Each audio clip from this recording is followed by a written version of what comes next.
It's a sunny, hot day in Rocky Mountain country. Got up into the high 90s yesterday, and they're talking about the same kind of a thing again today for the matchup in the Western Conference between the Houston Gamblers and the Denver Gold. And it's a very big ball game in the Western Conference structure. The Oakland Invaders lost last night in Arizona 28-21, which leaves the Western title and the home field advantage open still.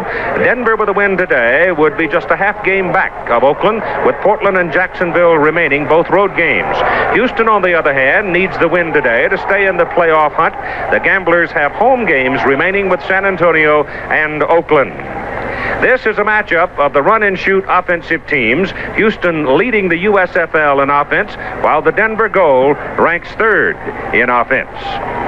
Our analyst for our USFL telecast, Lynn Swan, the former great wide receiver from the Pittsburgh Steelers. And Swanee, I know you're feeling, despite the obvious offense story, is that defense will determine this one today. Well, that's true. They both are run-and-shoot offenses, and of course, Jim Kelly won't be playing because of the knee injury, but Todd Dillon was excellent last week in a two-point loss to Birmingham and showed that he could play the game. But I think it's on defense where this game will be made. The defense have to make the offensive team, make mistakes, force turnovers, and come up with the big plays. If they allow the offense to move up and down the field, we're going to see a ball game that could be 35-42 before there's a winner determined. So the strongest defensive team, today's ball game, turning over the big plays, should come out on top. Which team do you think profits the most from the early lead?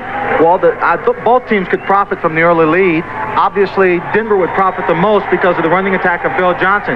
If they get the lead quickly, he can run the ball, keep it on the ground, march it down the field. He's the third leading rusher in the entire USFL, number one in the Western Conference. But if Houston goes up early, then it forces the offense of the Denver Gold to keep the ball in the air, which means the defense won't have to think about Bill Johnson as much. Well, both teams have given up a lot of points in the fourth quarter, but Denver in particular, they've yielded 102 points in the fourth quarter, which can mean one of several things. Means the defense on the field so long it got tired, or else they're put in the posture of having to go for the big play. And when you start having to go big play in the last 10 minutes of a ball game, then you got a problem, don't you? It could be a problem with the concentration of the young ball club. The average years of experience for the Denver Gold is 2 years. A lot of young players. So when you get tired in the fourth period of play, you're going to make a lot of mistakes if you don't concentrate. Today's Heat, the youth could be a factor to their benefit. Attitude is so important at this time of the season after going into the 16th game. Everybody's nicked and bruised some. So I think attitude has to prevail over the aches and pains in the body. And to that point now, let's turn to Tim Brand as he visits with Mouse Davis, the coach of the Denver Gold. Keith, I think you're absolutely right about the injuries, the aches and pains. You have to get above that today, and when attitude is so important. And Mouse, quite frankly, there have been a lot of ugly things said back and forth between Denver and Houston this week. Tell me about this game, what it means. Well, I tell you, it's a little more special for me because I know the players on both sides, and we have such an excellent relationship, and it's very, very positive. It's unfortunate that Jerry has been an ongoing negative factor, but that's what he's got to do, I guess. But really, as far as today, it's been exciting, and all the kids are jacked up and excited on both sides of the ball, and we would look for an excellent football game in spite of the fact you didn't wear shorts. It's hot enough, and the rain looks like it's going to come in, Keith. No. Let me ask you this, too, because you are the architect of the run and shoot. You have coached at Houston and now here at Denver. You know that Jim Kelly is out, and now Todd steps in, and we talked about him not being able to throw maybe as deep and over top as well. Now, because of that, you cheat up on the receivers now and maybe play a little bit tighter? Not too much more because they have excellent speed, and if you get too involved with playing too tight, well, those little guys can run by you fairly rapidly, so...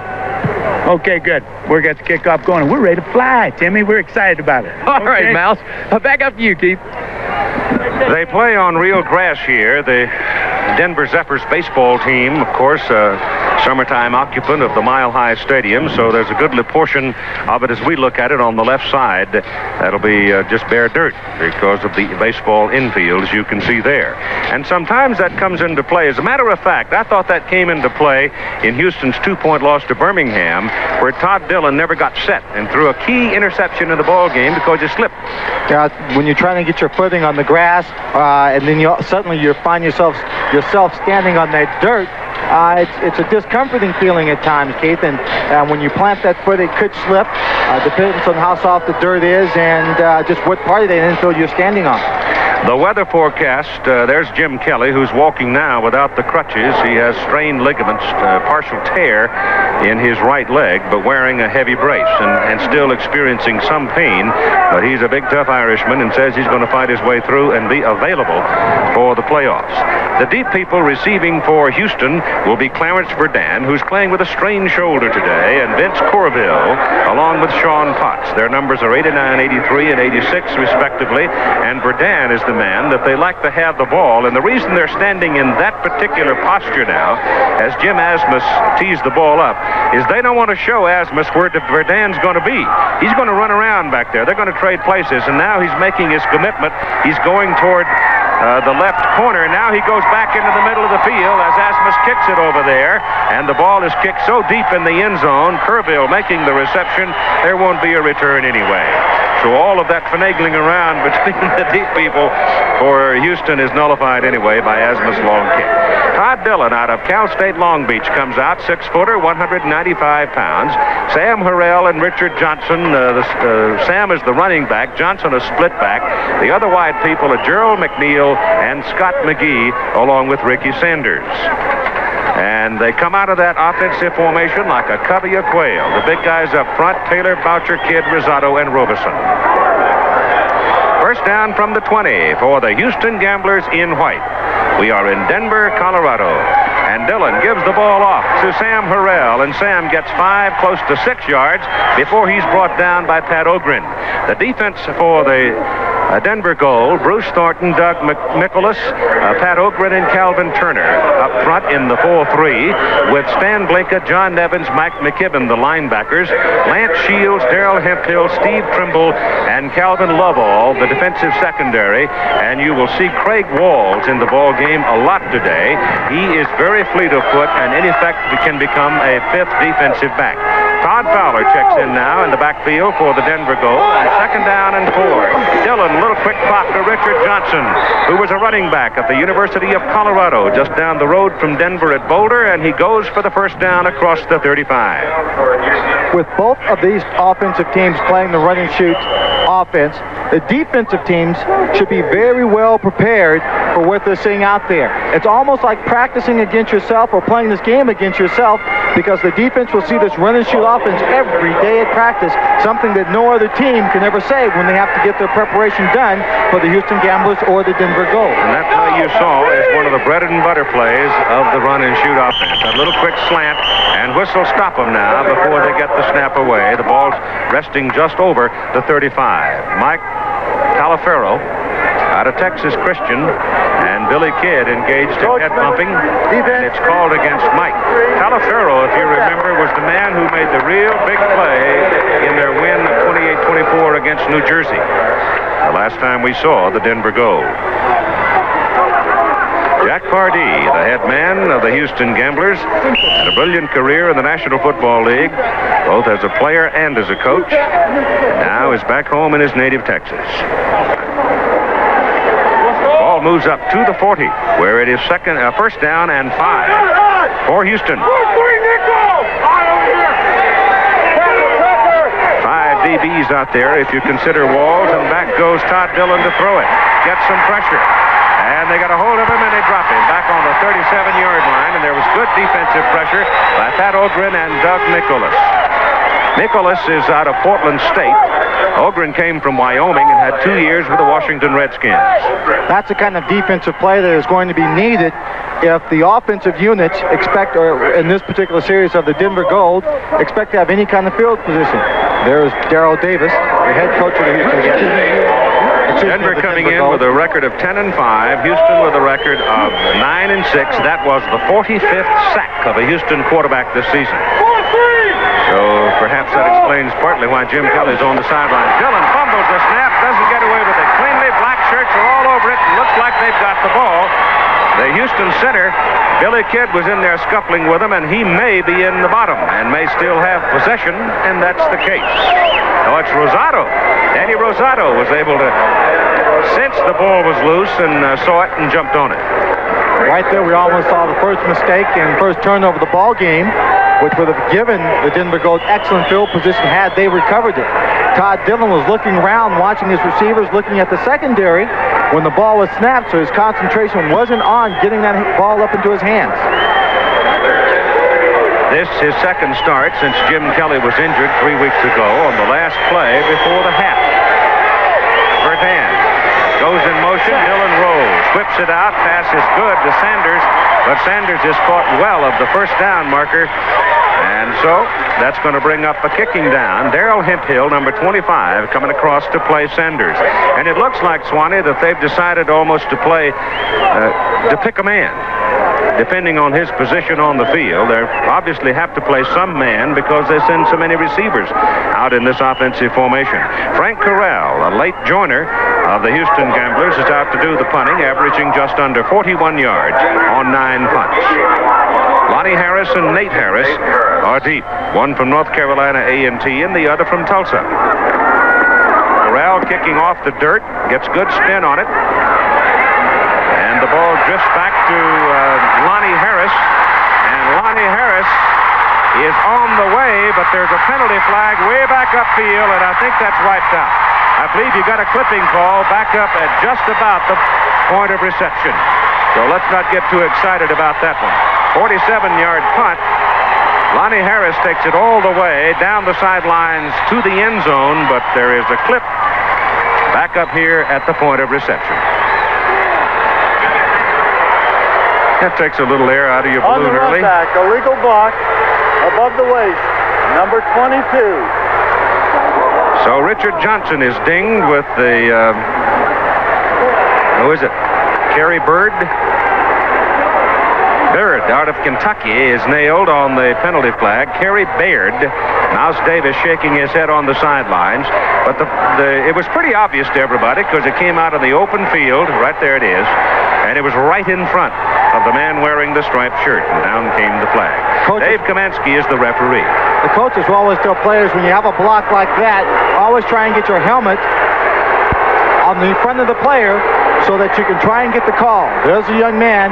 He's very disappointed. 87-yard return, no good. 87-yard touchdown return, wiped out by an illegal block. And the Denver Gold, instead of having 7 points on the scoreboard, have the football first down just short of their own 8-yard line. Bob Gagliano, first and 10 for the Gold at their own 8-yard line. Set the offensive alignment for you in just a moment. Bob Gagliano takes the snap from center and rolls out and throws, and it is almost intercepted. Number 39, Dennis Devon, stepped in front of the intended receiver, Lonnie Turner, and almost came away with 6 points himself. So Gagliano got in trouble on the very first play as he almost had one picked off. Bill Johnson lines up behind him. Leonard Harris is a split back. Wide men are Troy Johnson, Mark Lewis, and Gil Stiegel. And Stiegel, of course, set a USFL record with 16 receptions in the last ball game. Loberg, Yarno Davis, Meese, and Miller are the big guys up front. And it is second down and 10 for the Denver Gold, and they're lucky to have those stats right now. And in motion is Stiegel. Gagliano again. A little quick pop, and again it's this time caught, and it's good. He got both feet down. Troy Johnson. I thought for a moment that that ball might be picked off by Devon, but it was lofted just enough that Johnson was able to bring it in. Well, the reason why he can't pick it off is because Bob Gagliano throws a perfect pass. The ball has a little loft to it, so as Devon comes over, he's underneath the ball, can't get up to it.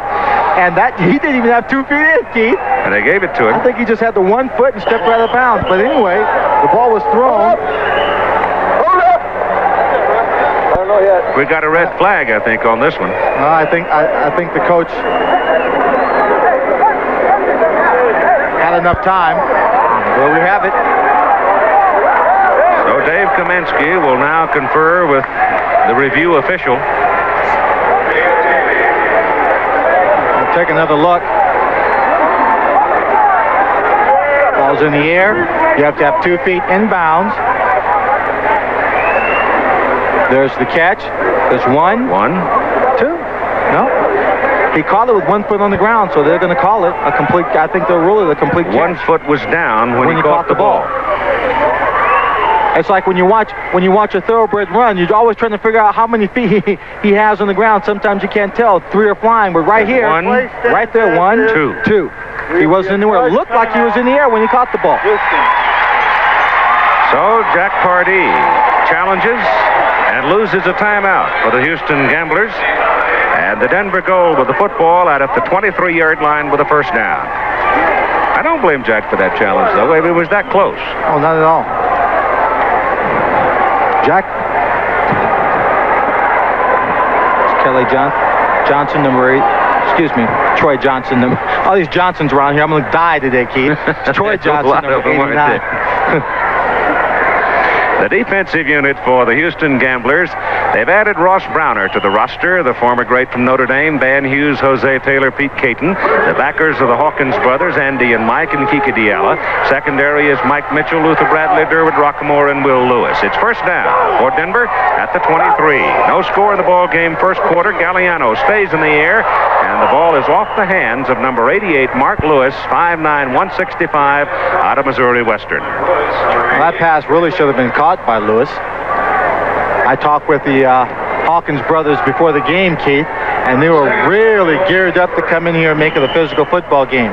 They feel that this game will turn on the play of the linebackers because the linebackers will have so many opportunities to read the short route of the receivers and to lay a very telling blow on them should they come in contact with the ball. I thought, Swanee, the New Jersey-Denver game was the most physical game we'd seen. But we know the goal can really whack you.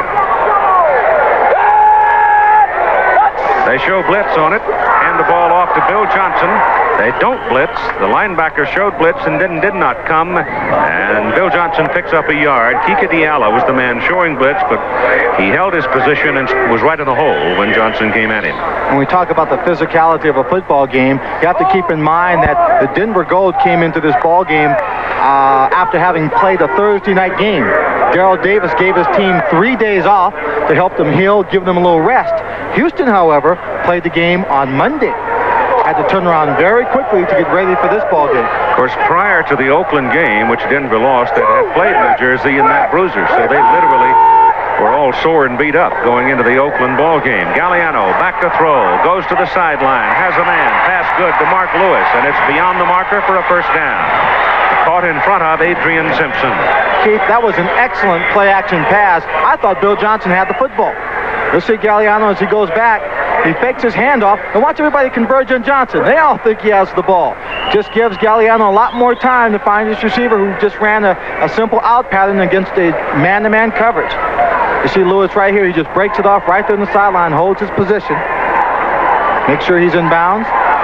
The weather forecast includes not only high temperatures today, but thunder showers. It looks like we've got one lurking on the horizon. Let's hope it misses the stadium, because thunderstorms this time of the year around this part of the country can be pretty rough. Gagliano back, little flip pass out intended for Bill Johnson, and he was overthrown, and that's Gagliano's fault. Bob knows it. He goes back shaking his head because he had 8-10 yards in the bank if he'd have thrown that ball where Billy could have caught it. Number 24, Will Lewis, was the defensive back who was coming over to make the tackle. And you see the side, you see his physique right there. He could have jumped on the back of Bill Johnson, and Bill Johnson could have ran down the field using his body as a cape and still picked up about 20 yards. It is second down and 10. The football resting at the 37 of Denver, and no score. 10:19 to go first quarter. Turner is wide to the left, Lewis to the top. Gagliano back, good protection, going deep down the sideline. The pass is complete. It's going to be touchdown Denver. Leonard Harris. Dennis Devon fell down coming off of the baseball dirt, hit the grass, lost his footing, and Leonard Harris was home free, 63 yards. Give the offensive line a great deal of credit, Keith. You'll see here, Bob Gagliano gets all kinds of time to throw the football. Excellent protection. He looks right, then comes back left, and you're right, Dennis Devon will slip right there. What he did, Keith, he knew the ball was coming out there. He turned back to look at the quarterback, and when he did, saw the ball going up in the air, he tried to make a quick adjustment to go for the ball, slipped on the dirt, and then it was too late. Touchdown, and the Denver Gold strike very quickly from deep in their own territory. They started back near their 7-yard line. The kick is up and good by Frank Terrell. No, Jim Asmus, excuse me. Jim Asmus. Wrong team. Asmus came out of Hawaii, very strong leg and a threat from the 50-yard range. So the Denver Gold, their version of the run and shoot, gets them on top 7-0. Leonard Harris, 85th catch of the season, his 8th touchdown. The Denver Gold out on top by a score of 7-0 with Verdun, Corville, and Potts, the deep people, for Houston, and Asmus kicking off. High hanger this time, there will be a return. And it's by Verdun. Looks to the sidelines and can't get there as they seal him off and bring him down at the 23-yard line.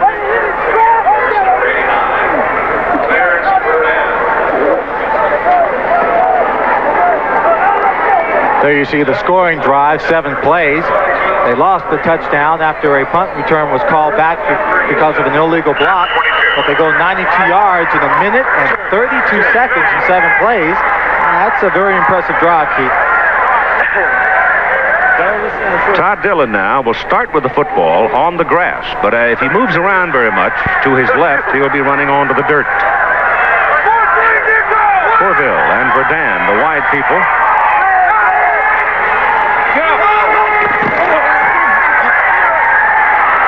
Pressure, Dillon dumps it, intended for Verdun. Ogren was all over him, and Dillon is down, slow to get up.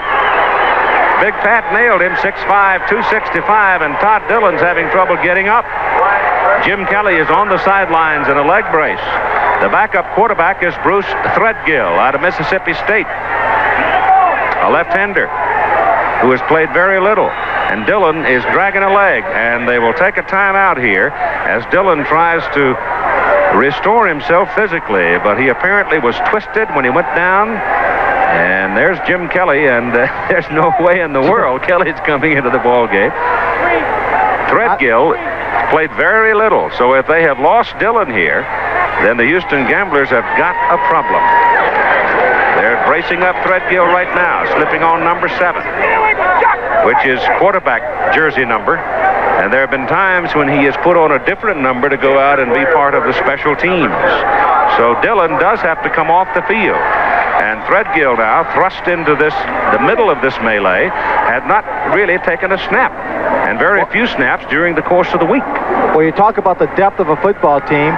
You lose a guy who's a franchise player like Jim Kelly, in steps Todd Dillon. Todd Dillon with a strong arm and a very capable young man. Excited about coming back into play. And when he first came to the Houston Gamblers, he read defenses better than Jim Kelly. Now, you go to Threadgill, but you're dropping way off on the ability and talent of a quarterback. Now, you talk about repetitions. How many times does a quarterback take the snap at practice to get ready for a ball game? I dare to say Threadgill has not taken hardly any this week, Keith, in preparation for this ball game. Well, Dillon showing facial grimace indicating pain in the right knee, and Threadgill is in. He was the quarterback at Mississippi State prior to John Bond. Be careful about the snap here. He hasn't taken any snaps, and that's usually a sign of weakness when the quarterback first comes into a ball game. His first snap is handed off to the running back, Todd Fowler, and Fowler just punches ahead for a yard or so, and that's all he's going to get out of it. So the Houston Gamblers running out of quarterbacks. If Dillon comes trotting back now, they have examined the knee, and the pain has subsided, and Dillon comes trotting right back into the ball game, where it is 3rd down and 9. 7-0, Denver leads. Watch Dillon to see about his mobility. Well, he seems to move all right. His pass is away, and the pass is caught for a first down by Scott McGee out of Eastern Illinois, 5'9" and 170, and a tough receiver. Now a moment with Tim Brandt. Keith, I just checked with the doctors about Todd Dillon's injury. It is not a knee. In fact, it is a lower back muscle. And when he fell, he just felt a twinge, and he felt some pain down his leg. The thing they told him is keep it loose, keep it going, so it doesn't tighten up on you. He just got up off the bench and ran back in. You saw after that play that no ill effect. He's throwing quite well, but it is a lower back muscle. We'll keep an eye on it. Those things can paralyze you almost sometimes. Never know. Right now, Dillon's picked him off the hook and put him in first down position at the 37-yard line. A little quick pop right now. Oh, my goodness. Ricky Sanders took a lick from Darrell Hemphill. And can Ricky get up? Doesn't appear so. My goodness, he took a shot, and he took it just under the arm and the rib area. It's because people know where the receivers are going in this ball game, Keith. The secondary, they've seen this play week in and week out. Their own offense runs it. Now, he sees the ball going up in the air. He knows what the receiver it's going to. He just comes in, lowers his shoulder, and Hemphill just probably knocks the wind out of him or maybe even bruised a rib or two. Look at the whiplash, though, when he gets hit. His head just popped. You've got 7:56 to play in the first quarter. Timeout for the injured Ricky Sanders. And I think the receivers have to go out there and expect to be hit a little bit, quite a bit faster from the secondary than another game. He did catch the ball for a 7-yard pickup, so it's 2nd down and 3. Hand off to Fowler, and Todd Fowler bangs straight ahead and picks up the first down on sort of a little draw play. Mark Boobin and Bruce Thornton brought him down. Another guy that's going to add something to the Denver defense as they approach the playoffs is Mark Boobin. Mark Boobin came to them on a trade from the Arizona Outlaws, who was an outstanding defensive end there and excellent pass rusher, and he's going to help shore up a defensive line that has been plagued by injuries throughout the season here in Denver. First down for the Houston Gamblers. Ball is just short of midfield. Dillon rolls around, gets it off, drops it off. Penalty flag thrown downfield. Clarence Verdun tiptoes out of bounds rather than take the blow from Lance Shields. And it'll be a first down, but let's see about the penalty.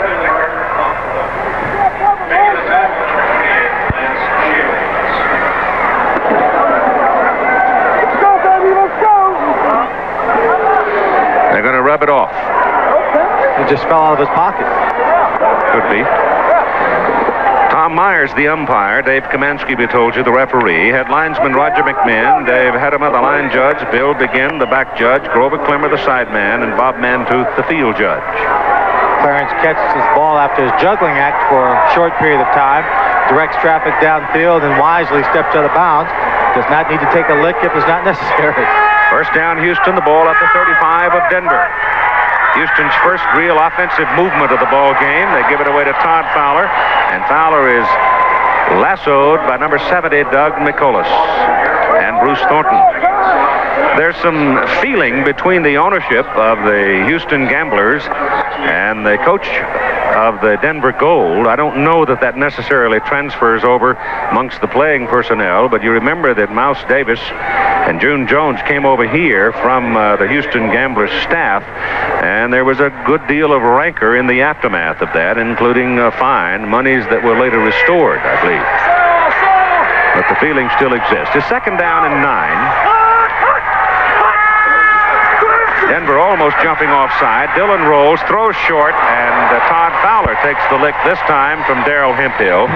So old Darrell's getting his blows in, isn't he? Yeah, he certainly is. And by the way they're hitting, maybe some of those hard feelings do carry over to the players. You know, Darrell Davis was brought down to Houston because they wanted to do something different in terms of marketing their football, putting together a high-profile offense that would generate some excitement. They brought in Jack Pardee to be a head coach because they wanted someone who had been a head coach and give them that stable picture of strong, solid football. So when Darrell left, it caused quite a stir, and they did not want him to leave. Thus, all the animosity between the two owners. Dillon, sideline. Oh, boy, almost caught. Gerald McNeil trying to jump up and catch the ball over Calvin Lovell, and the pass underthrown a little bit, and Gerald almost pulled it off. The young bear from Baylor was trying his hand in a little bit of acrobatics and also trying to draw the pass interference call, but he did make an exceptional effort to try and go up over the top of the defensive man and pull it in. One of the toughest passes to catch for a receiver.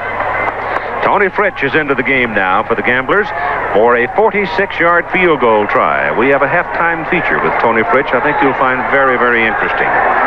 He's 6 out of 6 at this distance. High snap, but the ball is down, and the kick is away, and it is right in the middle. So Tony Fritch nails one and gets the Houston Gamblers on the scoreboard. at 5:20 to go in the first quarter. It's now Denver 7 and Houston 3. The little round man, native of Austria, 46-yard field goal to get the Houston Gamblers on the board. Nobody enjoys one that goes through the uprights more than Tony. Young man who's, I say young man, a man who has never lost his enthusiasm for the game. Well, that's the point, I think, of the halftime feature. He has regained new enthusiasm for life in general. Frank Corral will kick it off. Going down toward the corner and goes out of bounds. So that'll cost him 5. Oh, look at this. Number 63 downfield for Denver, who is Walt Downing. Big as a house. Big guy from Michigan. Threw a block on Gerald McNeil, who is on the special teams. And McNeil weighs 140 pounds. And he just sort of reached out with a forearm and lifted Gerald about 3 feet in the air, and he landed about 7 feet away. I can't imagine a 140-pounder playing on the special teams. Yeah. There he is. I think that was it was Clarence Verdun on this side of the field, number 89. Yeah. I thought it was McNeil. He's out there sometimes too. Yeah, they get their receivers out on special teams quite a bit because with that 4.4 and 4.3 speed, they'll get downfield and cover as fast as anyone. They're not the greatest tacklers in the world, but the big guys on the special teams take a special delight in finding them and giving them a little pop real quick, just to let them know they're looking for them. San Antonio has gone ahead of Los Angeles 10-0 in the first quarter of their ball game. The payroll deadline was met yesterday by the owner, Clint Mangus, so it was a question if the payroll deadline had not been met, the San Antonio team was not going to play the ball game, but the money was paid with a $500 bonus, and the game is underway, and Corral's kicked it out of bounds again. Now he's in a position where he's going to give the Denver Gold field position if he ever gets it in the playing field. Denver Gold may opt to take the ball at the 40-yard line or 35-yard line, I think it would be. They have the option, and that's probably what they will do.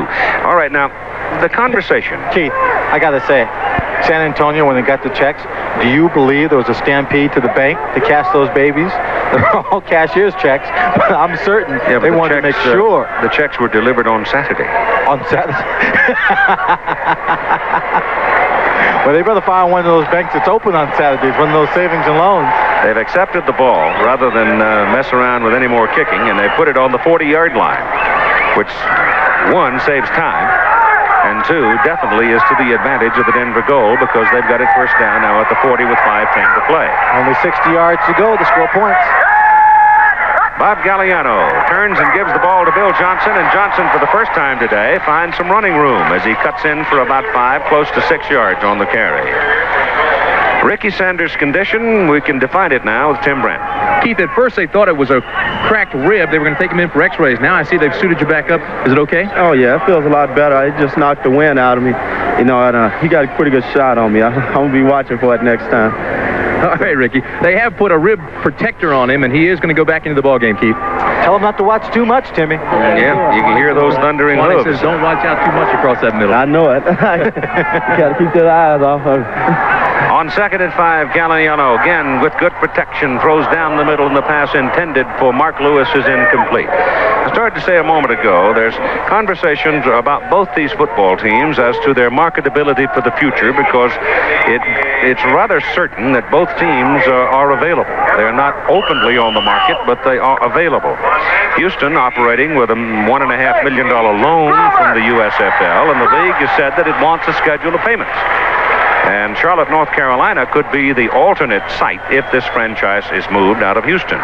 Denver, on the other hand, has an alternate site of Honolulu. They have right of first refusal if they choose to move the franchise out of Denver, and support has not been particularly good this year. Back goes Gagliano on 3rd down and 5. This time he drills the ball to Mark Lewis, and it's caught in front of Adrian Simpson for a first down. There's one thing about this game that we should take note of right away is that not a single pass has been caught where there has not been a crowd of defensive people around ready to make a hit. You see 3 defensive people right there around the play, one person making the stop. Now, normally against a run-and-shoot offense, you find a receiver with maybe one person around because they're throwing the ball so much, the receivers are so quick. But these secondaries are staying right on top of the receivers in this ball game. Except for the one play. The one play, and that 2 people there, that player slipped. Gagliano is now 4 out of 8. First down. Ball on the 44, hands the ball to Bill Johnson, and Johnson gets about 3 yards before he is finally run down. The conversation with the Denver people having to do with the possibility of the move of this franchise and Honolulu being the obvious one, those talks are presently on hold between Doug Spedding, the owner of this franchise, and those who would like to move it to Honolulu. He has also been in conversation with some Southern California area businessmen about Mexico City. But the thing that jumps up at me immediately about Honolulu is travel costs. And they were talking about maybe playing 4 games at home, coming back and using the Denver facilities to base out of, playing 4 games here. But I said this a long, long time ago when the NFL was thinking about Hawaii, and I thought it was not feasible. Pretty difficult. Gagliano with all day. Now you get a penalty flag. The ball is deflected. The pass is incomplete, and you've probably got a holding call. Looked like they were trying to set up a screen, and in the process, someone may have Somebody been got held. lost, didn't Number 77, Pete Caton, was the man who knocked the ball away. There was never a receiver open and available to Bob Gagliano. And when you hold the defensive charge out that long, it's almost inevitably going to be a holding or illegal block. Holding. Offense. Number 61. Second down.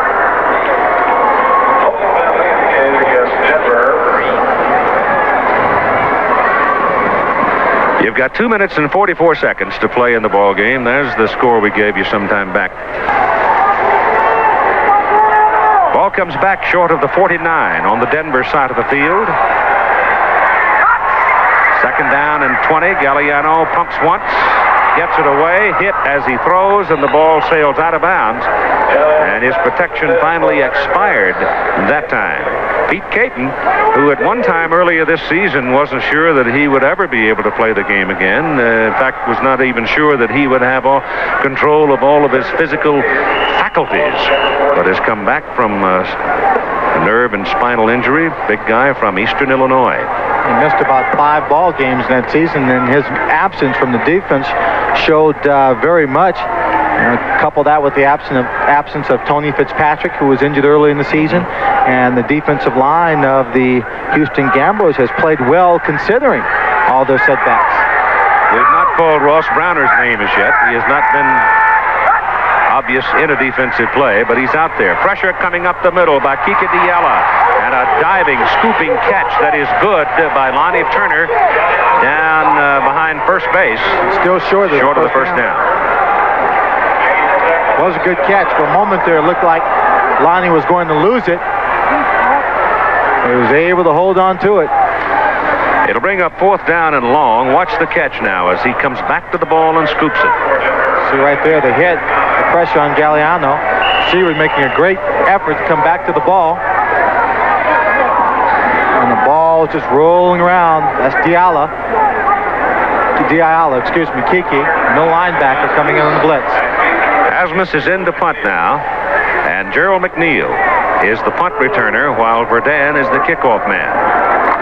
Asmus will try to hang it high and kill it deep, and he does just that.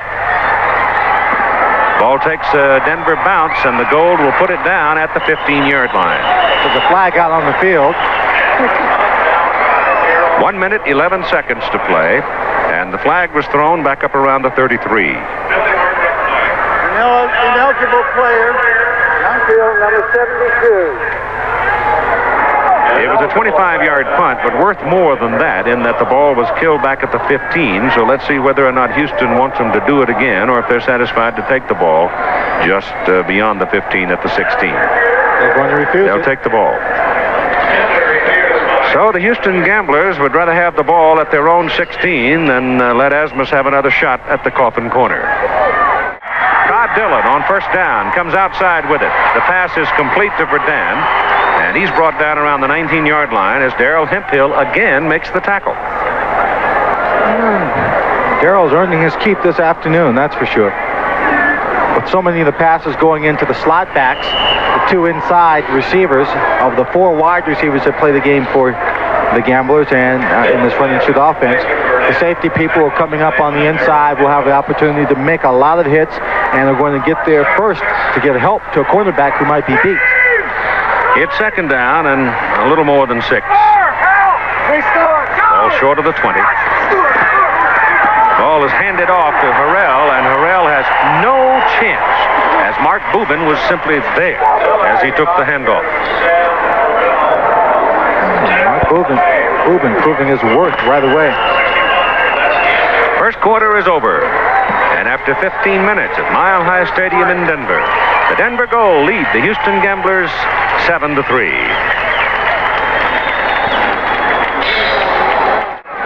Jim Kelly at precious right leg for a right-handed quarterback. I would think if Jimmy is able to come back, one, it'll be remarkable, but two, if he does, he's going to have a brace. That'll cut down some on his mobility. Well, he's been playing with a brace for some time this year when he sustained an injury to his left knee. And I talked with him and Jay Roulier about should he come back and play if he's healthy, when he should come back, and I'll let you know about that conversation in a few minutes. It is third down and 8 now for the Gamblers, and Denver got caught in the neutral zone and got away with it. My gosh, the man was standing right in front of the offensive lineman, no more than 6 inches, and I don't see a flag thrown as the pass is completed upfield to Scott McGee for a first down. I guess he got back enough, huh?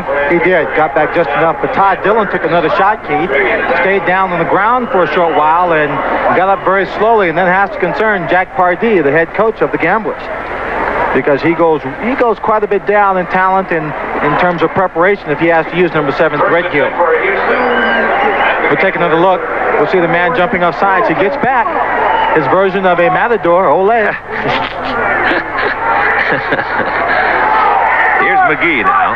Tough receiver. Little man, but he goes right in the thick of things. And number 46, Todd Fowler, a 6'4", 220-pounder out of Stephen F. Austin, headed for the Dallas Cowboys, sticks his head in the crowd and doesn't get anything out of it. Of course, Todd was hurt early in the year, too. He had a knee injured and missed the early going in the season. He's a big, strong youngster. Yes, he is. It'll be second down and still about 10. The ball is just over the 30 as we're in the second quarter of play. It took about 45 minutes to play that first quarter.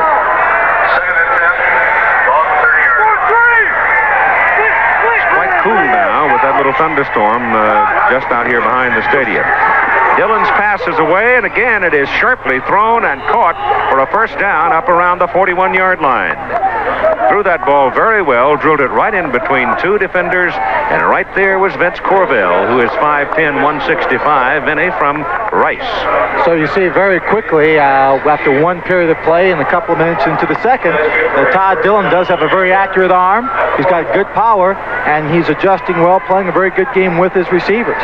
He set all kinds of collegiate records while at Cal State Long Beach. In this game, he's 9 out of 11 for 84 yards now. But they don't have a touchdown. They trail by a score of 7-3 from the 41 first down Gamblers. Dillon down the middle, drills it again, and the pass is caught by Mark Baruch out of McNeese State. And Baruch will have another Houston first down on the Denver side of the field at the 43. Baruch was being dragged down in the middle of the football field, and number 40, Jeff Delaney, was coming over the top. Carswell was making the tackle, and he was looking for another opportunity, number 40, Jeff Delaney, of just sticking the receiver, letting them know that they want to pay a real big price. Houston coming up quickly to the football now. That's a Friday night score. Memphis rebounding after a couple of losses to beat Orlando 41-17 and stay in the playoff hunt. First down. Dillon stays in the air. Gets tangled up, and he is knocked down behind the line of scrimmage. Fowler was back there trying to block for him, but a bunch of big black shirts were coming, and there were just too many of them. Fowler's trying to block. They're doing a pretty good job of getting people. All the people are actually on the ground. Fowler coming back. You see he makes a good block there. He cuts a guy down, but all the bodies strewn out in the football field. Todd Dillon moving into the pocket. He just tripped over number 70, Doug McColas. So the ball comes back to the 48, second sack of the Houston quarterback in the ball game, and the first one early on in the first quarter banged up his lower back. He's a little gimpy. It's second down at about 15. There's an offside, unless there was offensive line movement. Number 99, Calvin Turner, when he realized that he was across the line of scrimmage, immediately pointed at Rob Taylor. So let's see what the officials agree. They do not.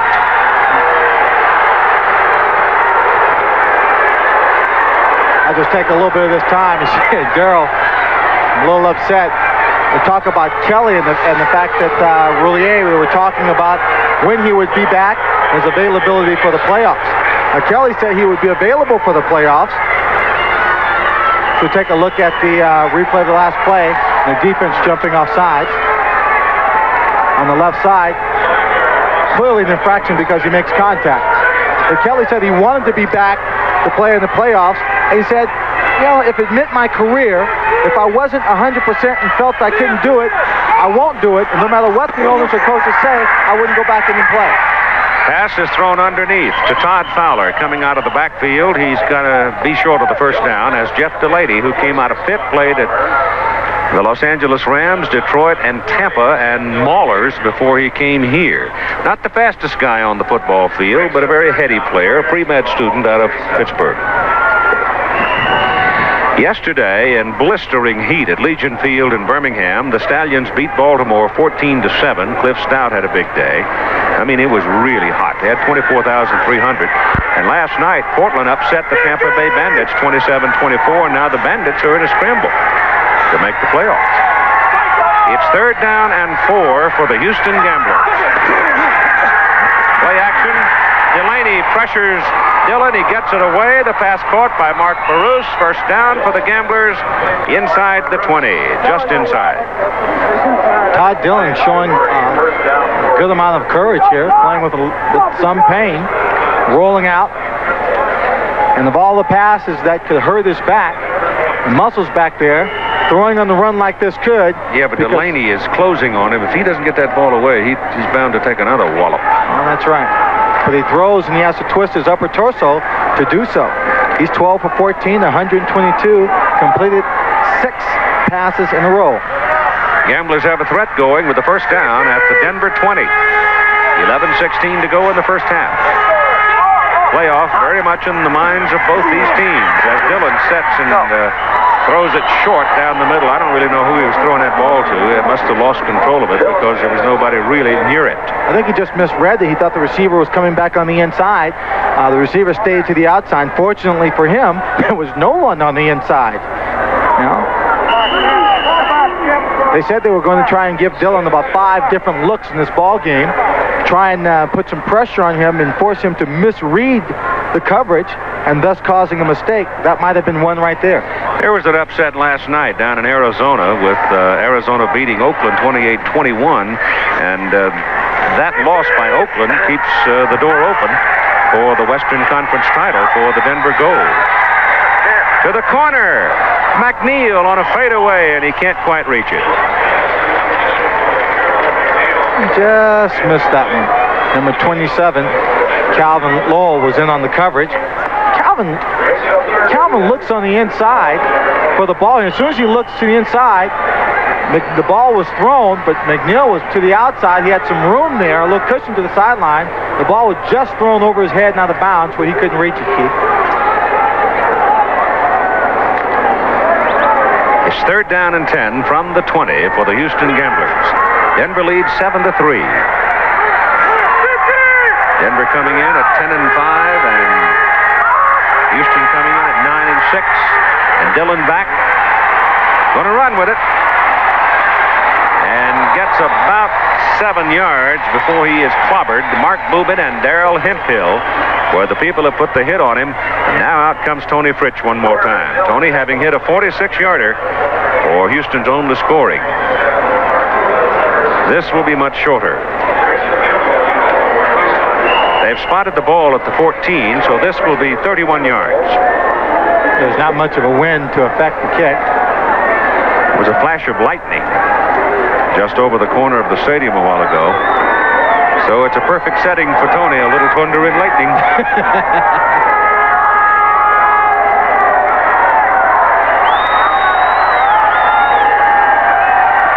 Got it down, the kick is up, and it is good. So Tony Fritsch is 2 for 2 today from 46 and 31 yards with 10:16 to play in the first half. It is now Denver 7 and the Houston Gamblers have 6. And the threat of rain is imminent. The temperature is down considerably as a result of that black cloud, the thunderstorm that seems to be marching right toward us. Let's hope it misses us by 100 yards. High hanging kickoff. Back inside the end zone. Lonnie Harris coming out with it, going to the outside. And he goes out of bounds up around the 30-yard line, trying to get a picket on that side. Harris had one nullified by an illegal block earlier on a punt return. So he gives them pretty good field position. And Denver leads by 1. It's first down. The ball is out at the 27. First down for the Denver Gold, and the handoff goes to Billy Johnson, looking for some help, and can't find enough. Got a little help, but from the wrong people. 90 Van Hughes, the left tackle. First man in on that stop. He's going to lose a couple of yards on that play. They've moved it back from near the 28, closer to the 26, with 9:40 to go in the first half. Billy Johnson's longest run so far today, a mere 6 yards. Kelly, Dillon, Fritsch on the sideline. Kelly giving him some words of encouragement. Second down and 12 for Denver.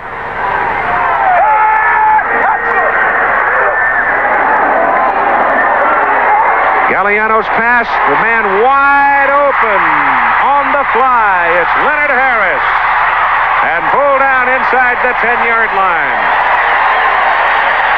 And a penalty flag. Might have been an inadvertent face mask.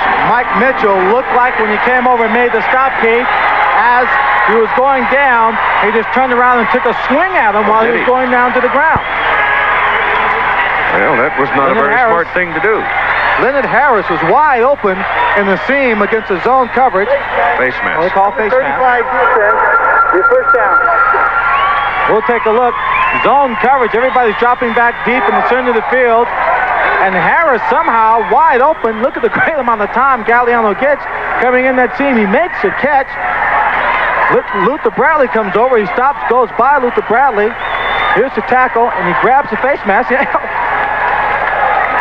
Take another look, a better look at the face mask. Number 35 is Mike Mitchell. He grabs him right there. You see it. And you see again, he comes down with the arm. Leonard Harris has been the big play man so far in the game for Denver. His second catch there, he totals 129 yards, and he scored the Denver touchdown. He's out of Texas Tech, 5'8", 185 pounds. And it's first down and goal to go for the Denver Gold at the 4 of Houston. And Dillon throws it short. Billy Johnson, and Billy's down right about the line of scrimmage.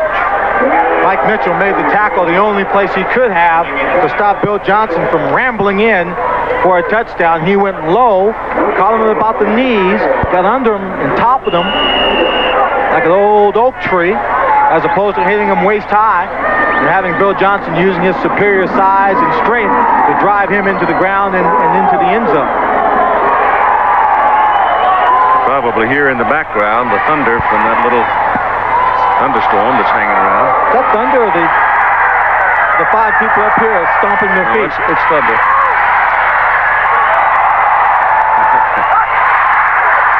Dillon back again. Goes short with it. It's intercepted. Picked off by Mike Mitchell, and Mike runs it out to about the 8-yard line before he is knocked out of bounds. And Dillon tried to force it and turns it over. He hesitated, like it pulled, like it was a yo-yo. He pulled it back on that little drawstring. He had a receiver coming around in the back of the end zone and looked like it was going to be open. I was pointing to him. I thought he was going to throw it there. But he just kind of sidearmed it right there, threw it behind the receiver, and Mike Mitchell was right there. It was already beyond the end zone, so he had to bring it out. It was pretty cluttered down the middle. He tried to force it. See right there, he just really didn't have anything on it. So it's a turnover for the Denver Gold. They lose a golden opportunity to add to their point total. They still lead by 1. Well, despite all the thunder and lightning, we still haven't had any rain. So maybe we're going to luck out, huh? It's first down for Houston at their own 8-yard line after the interception by Mike Mitchell. Yeah, on the snap. He said out of bounds, yeah. Another ball game of significance in this weekly schedule will be played tomorrow night. Jacksonville will be at New Jersey. Well, Keith, the rain is now coming down. Yep, just arrived. Lightning flashing and real thunder in the sky. As long as we don't get any hail, that'll be all right. Exciting. Passes away. Dillon drills it. Barus catches. And he, I think, is a yard or so, 2 yards short of the first down. As Dillon that time showed good mobility and a good arm on the run. He sure did. There are 2 things I think we have to take note of again in this ball game, Keith. When receivers, you see the fans scampering to get under the cover.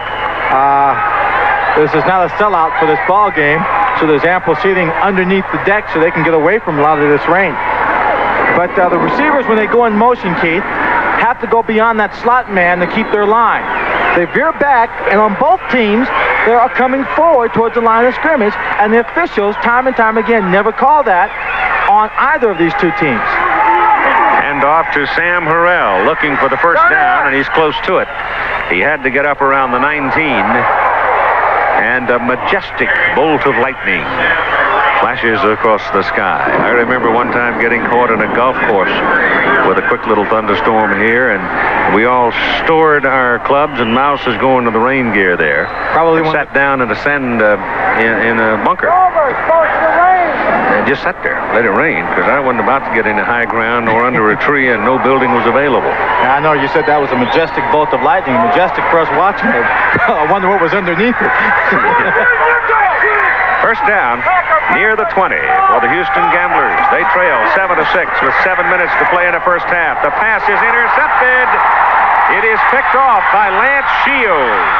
And Shields puts Denver in good field position inside the 20 of Houston. Great job. Lance Shields came over to the Denver Gold with Mark Boobin in the trade from the Arizona Outlaws. Helped shore up and play in that secondary. Reads to play extremely well here. Is in great position. The ball is just really overthrown. There's another number 89. Clarence Verdun can't get to it. Then he comes back and he finds his defensive unit setting up a wall like a punt return on the far side. Picks up some yards with the ball inside the 20-yard line. You see Verdun, the ball is overthrown. He can't make a play on it. Ball may have slipped away from him a little bit, Keith. Ball's right on the 19 where it's a first down. Gagliano gives the ball to Bill Johnson. Johnson shrugs away from one pileup of would-be tacklers and surges in there for about a yard, and that's all he'll get. So they've been able to control Big Bill pretty well. Say something about this field. Underneath this field, they've got the pumps that can suck out a lot of the water and moisture on this field. They can water it from underneath also, so the field stays in very good shape. They've probably got the pumps starting to work now to take care of any excess water that may come down on this field. This infield is going to be muddy for a while, so that's going to play a part in the second half when they turn it around. Second down and 9. Pitch out to Bill Johnson. They're staying on the ground, and Johnson rams his way down around the 13-yard line before Ross Browner and Pete Caton bring him down. Here's Tim Brent.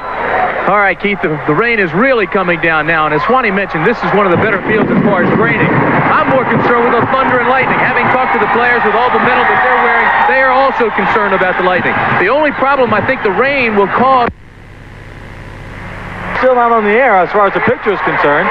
But the point I was going to make about the field, of course, is the dirt infield, and I think all the receivers have huddled, and they are talking about that. But right now, it is the lightning, of course, which is taking precedence down here. I frankly think if they could really afford to take a break here, because I don't think this is going to last very long, and it might be possible they should even take a 5 or a 10-minute break here and let the immediacy of the storm pass by, because it's not a particularly large storm.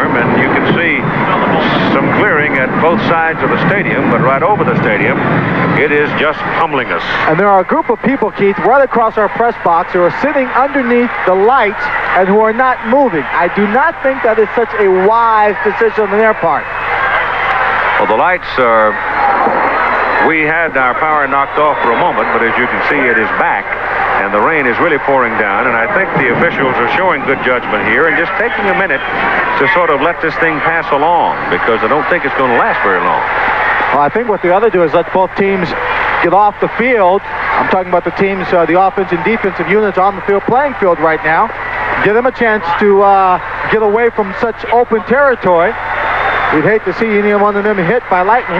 You know, remember the football game in 1976? I still had the All-Star game in Chicago. I played in that game. Did you? That's the only football game I've ever seen. It was literally rained out. I tell you, it was during the Olympics up in Montreal. And it feels right now that both teams are going into the locker room. This does pass over, so we're going to the locker room with them. Okay. See there, both teams clearing the football field, going indoors. That doesn't make the fans sitting in the stands too happy. They're being subjected to the rain, but it is the wisest thing to do. As I said, I don't think it's going to last very long, but it's coming down in torrents right now and giving everything a soaking. When we started talking about that All-Star game in Chicago, it was in the second half of that game, the fourth quarter.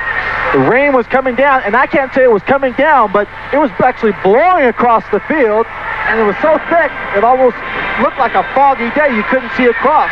And people were coming out of the stands, sliding on the football field, and the commissioner called that game off. We never did finish it.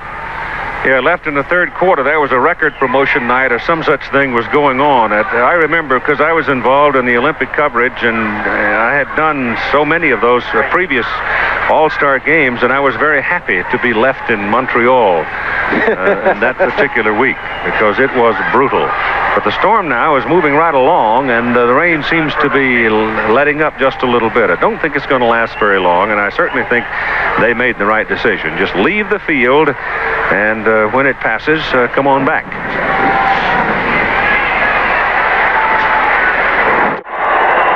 Keith, when they come out, this is in fact what they'll be playing on. This is the infield part which we have talked about and expounded upon. It is very wet, very slippery. What makes it especially tough is the fact that both of these teams, as we've mentioned throughout the first half, run the run-and-shoot offense. That, in fact, is a passing scheme, and I know Mouse and a couple of other coaches said in the beginning they may go through a game and not run the ball at all passes. That's how important it is to both of these teams. They love to throw. So you bring in 4 or 5 receivers, and when they come off of this grass onto this, it's going to make quite a difference. First of all, there's about a 2-inch drop from the grass onto the dirt portion. Not only the drop, but then the wetness. There is water, standing water all over it, and it is in fact very, very muddy. As you get down to the water, this was some pretty good sand early on, which did not affect the feet too much of the receivers, but now, of course, it is mud, it is thick, it is sloppy, it is soup, and it's going to be very difficult to play on. Both teams now on the field. The officials have come back out. The lights are working. It looks like we're ready to tee it up and go back to work, Keith. Timmy? Timmy? Timmy, can you hear me? Timmy, I'm wondering if the equipment people, while they're in the locker room, took the time to change the length of the cleats on many of the receivers to give them a better grip on this field. Well, let me in fact go over here and ask. Luther Bradley's warming up. Luther, did you all change your cleats in there when you were trying to get all dressed and ready to come back out? No, not really. You know, everything is about the same. You know, we don't think that we have to make any adjustments or any changes, shoes or anything. Well, now I was just talking about the receivers, the tough time they'll have coming off the table onto the dirt and the mud. Of course, you'll be backpedaling, so I would think they have an advantage when you get to that part of the field. Yeah, definitely when they get to where the mud is, the offense will have the advantage. But, you know, we're probably going to have to play a little bit more zone in that area. Okay, thank you, Luther. Back up to you, Swanee. Okay. Gagliano warming up. 3rd down and 4 coming up, with the Denver goal leading by a score of 7-6 in the second quarter of play. 5 minutes and 28 seconds remaining before halftime. So for the second time that we know of in the USFL, a game has been delayed by a thunderstorm. The first one being 1983, Denver at Tampa, and here in Denver today. And I didn't want to bring up to Mouse the fact that this was the second time that Denver had been involved in being chased off the field by a thunderstorm. I thought it might plant something. Yeah. Because Mouse was not here in 1983. There's the kind of lightning that when you look at something like that, you don't have to be a Phi Beta Kappa to know it's time to get in the house. Time to get in the house, time to run into the house, hoist the lightning rod, and lay on the floor. 30-second clocks will not operate, we're told, for a little while. That just means the officials will keep the clock running themselves down on the field. So from just inside the 14-yard line, 3rd down and 4 for the Denver Gold. And Gagliano handles the first snap all right. They run the reverse. The ball is given to Troy Johnson. Johnson inside the 10 and out of bounds at the 6, and he will have a 1st and goal for the Denver Gold. So they go to a trick play coming out of the locker room, and it works for them. It's a little chancy in terms of the ball handling because you're flipping the ball out there, but look at the way the defense reacts to it. You see Kiki Diayala coming across the middle. The entire secondary stayed at home on the far side of the field, so Mike Mitchell was able to come up and make a play on the runner. The ball is put closer to the 5. It's 1st and goal Denver at the Houston 5. 5:20 to go, first half. Pitch out to Billy Johnson on a sweep. A lot of white shirts to greet him at the 5, and he bangs ahead to the 4 at least, maybe the 3. Will Lewis, a cornerback, and Jose Taylor, the principal tacklers on the play. And Denver trying to get some leverage on the corner for the big back. They're trying to go after number 61, Greg Loberg, the left tackle, was blocking on Pete Caton on that play.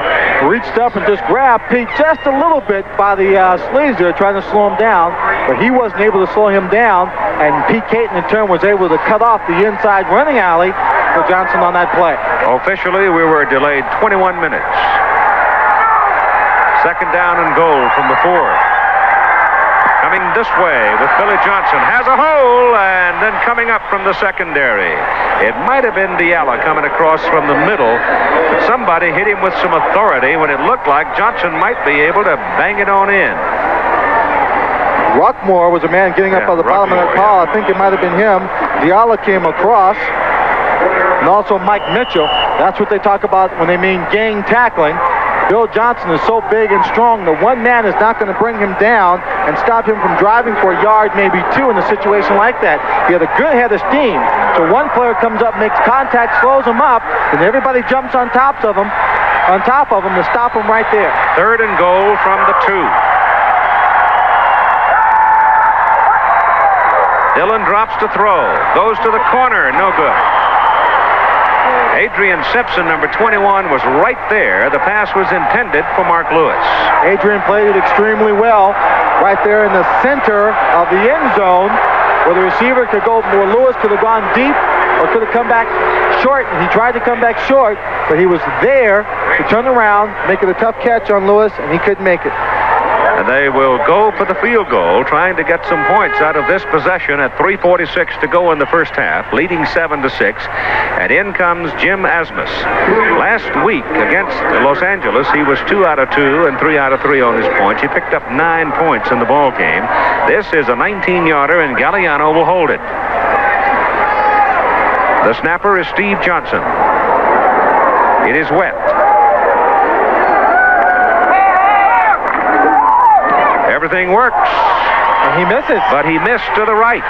The snap was good. It looked like the hole was pretty good, but Asmus skins the ball and drills it off to the right side. Maybe he slipped when he came up to hit the ball, but another glorious scoring opportunity is wasted by the Denver Gold. This is the 2nd time they have been down there knocking on a goal line. The last time Dillon threw an interception, and now they missed the field goal from 19 yards. He did slip.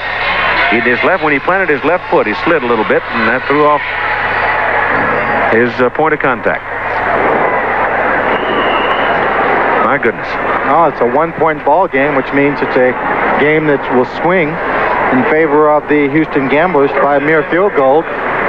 If they're able to march down the field, and keep in mind, if they go down and to get in scoring position, they will be on the infield where the rain has taken its heaviest toll on this surface. First and 10 from the 20, and it's Sam Harrell with the football, and Sam wiggles his way on out to about the 29 before they wrestle him down. And you've got 3:10 to play in the first half, with Denver leading by a point, 7-6.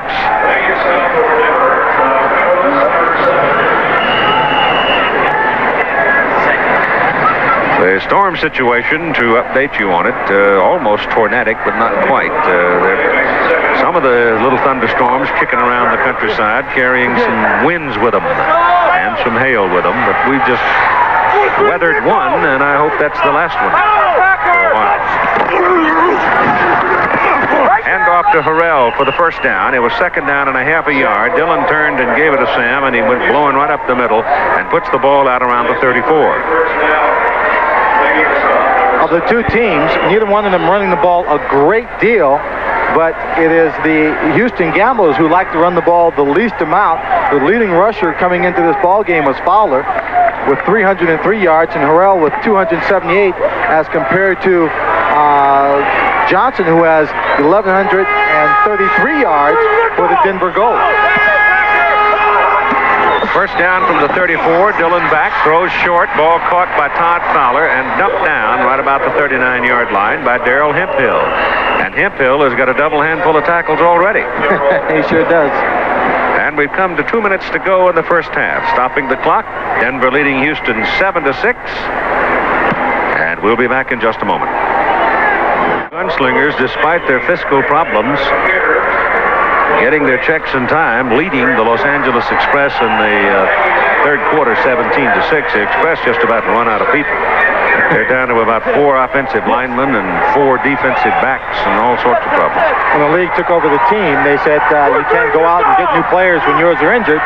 Thus, they're playing with wounded and everything else they can get their hands on. 2nd down and 4, and a little mix-up here as Dillon threw quickly, and Gerald McNeil had gone to the sidelines and then broken it upfield behind Jeff Delaney, but Todd had committed himself to the sideline throw, trying to get McNeil past the marker, and didn't do it. So that'll bring up a 3rd down and 4.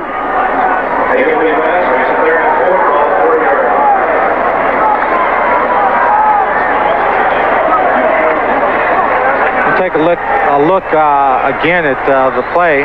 McNeil going out. See if this contact. Now the ball's in the air. That's illegal contact. But the problem is the official's not looking at the ball. He's looking at the player. Dillon gets a little heat, steps away from it, gets his pass off, and it is incomplete. He had Richard Johnson going down the middle with Steve Trimble, but did not get the ball to him. Did you see? Look at the skid marks on the infield. Yeah. The receiver made. Slid about 8 feet. Trying to stop, trying to run, trying to stop, trying to make a cut. And when you see those kind of marks in the field, you know the receiver doesn't have much control. He's like ice skating out of control. With 1:52 seconds to go in the first half now, it's 4th down and 4. And Frank Corral is in for his 2nd punt. The first one was for 47. But he has a little different circumstances to work with here. Deep man is Lonnie Harris. Returned 1 point, punt 63 yards for a touchdown, the first of the game. But it was wiped out because of penalty. Lonnie Harris will probably come to his right because that's where he's got the most grass. Corral's going to kick it the other way. Into the mud. Kicks a knuckleball, and Harris makes the catch and has a little hole. And he's still going. He stepped out of bounds. They called him out of bounds. They've called him out of bounds. When he cut back foot apparently went out of bounds. So Lonnie Harris almost breaking another one. And the man that knocked him out of bounds was the punter, Frank Corral. So Frank went over there and stuck his helmet right on his knees and got just enough to knock him out. Look at the splashing, the water action on the field. He runs through the mud very quickly. Does a good job, but again, he's on the grass. And then he turns on the jets. Corral hits for him. away, and Corral makes a hit. Well, he just barely did go out of bounds, didn't he? Yeah. 43-yard punt, 28-yard return. 1:39 to go in the first half. And the Denver Gold with pretty good field position now at their own 45-yard line. Stiegel has not seen the ball yet today, or at least has not caught it. This pass goes down the middle, caught by Mark Lewis at the 40 of Houston, and it will be a Denver first down. Of course, Stiegel, the man who set a new single-game reception mark last week, catching 16. 177 yards and 2 touchdowns. Clock shows 1:25 to go first half. Gold, who've mistaked away 2 golden opportunities to score. Oh, my goodness, that ball was knocked loose and then kicked out of bounds. Whose is it? Kiki Diallo kicked out of bounds. Reggie Bonner kicked out of bounds. It'll be the ball of the Denver Gold because the Denver had possession of it last, or are they calling it incomplete? No. Denver had possession of the ball last, so when it rolls out of bounds, it'll be their ball. But look at this hit. Right there. Bonner, number 41, just nails him, and that's Kiki Diallo, number 31, who comes up and kicks it out of bounds. Instead of being down in about second down and 6, it is second down and 14 because Diallo kicked it out of bounds. But it remains Denver's possession. The pass is away. Lewis has got it. And Adrian Simpson slips and falls down, and Lewis gets inside the 10-yard line to the 9, first down.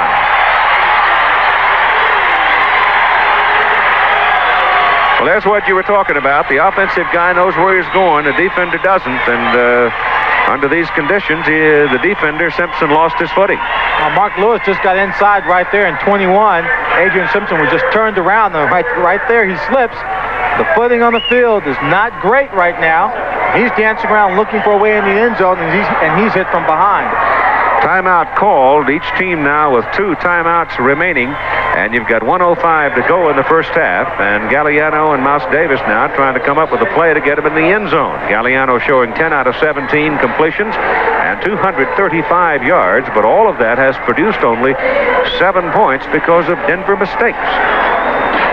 Houston giving Denver the great field position by not being able to move the ball after stopping Denver from getting even a field goal coming back after the rain delay. A good punt return by Harris gave them the field position, and Lewis just made a good play and a good catch. Denver with 2 timeouts remaining now, and 1:05. I don't know, but I don't believe unless they get one big play out of Johnson, they could afford to keep bumping away trying to run the ball in the end zone. Well, they've had great success with the play action. I don't see why they shouldn't have the same kind of success deep in scoring territory. Tony Fritsch, field goals for the 6 points for Houston, and a 63-yard pass run play. Gagliano to Leonard Harris for Denver scoring. And a 21-minute rain delay because of a thunderstorm. Actually, thunder and lightning as much as anything. Gagliano back, looks down the middle. Pressure's coming, gets it off. Almost intercepted by Simpson. Oh, I thought for a minute Adrian had that one and was gone, and so did he. Pass intended for Mark Lewis at the goal line. You pulled that back pretty good there yourself. Well, I thought he had it. We both thought he had it. Number 21, Adrian Simpson. He'll come flying in here at the top in the picture right there. Perfect position. Ball should have had it. Should have had it. Bounces off his chest again. The ball could be wet. It's a little slippery. It is second down and goal from the 9. Throw it again. Down the middle with it. And it's not available.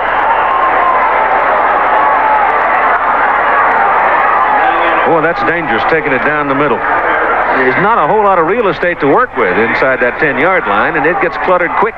Especially when you have all the people coming across the middle, and Darrell's very upset, wants some scoring out of this. That ball comes straight down the center, bounces off the receiver. Look at the hit he takes right there, Leonard Harris. The ball was right off his hands. Durwood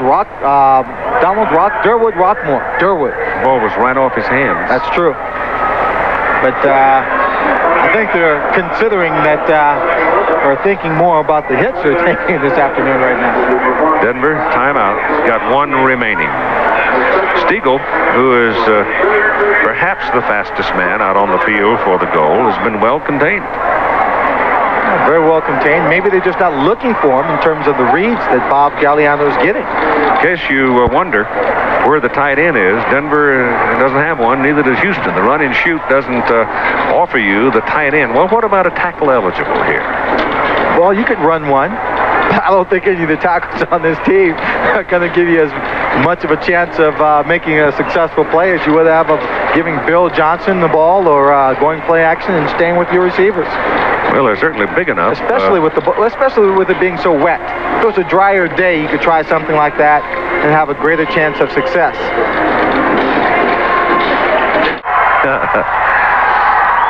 Third down and goal from the 9. Gagliano, a little play action, rolls left, gets it off over the middle. See you later on that one. It's intercepted. Second time they have been picked off down around the goal line, and that one goes into the arms of Durwood Rockmore, and Mouse Davis is shaking his head. Well, they say the third time's a charm, and 3 plays down inside the 20-yard line. Bob Gagliano has been looking for his receivers, throwing into a crowd each time. The first 2 times, it came very close to being picked off. One by number 21, Adrian Simpson, another by Rockmore, and this time the ball is thrown, and Rockmore makes it complete. Takes the interception, his 6th of the season. Well, I don't know if somebody broke a play or where, but when you look at the size of the wide people now for Denver, they're 5'9", they're 5'8". There's the biggest guys, Troy Johnson 6'1", Lonnie Turner's 5'7", Stiegel is 5'9".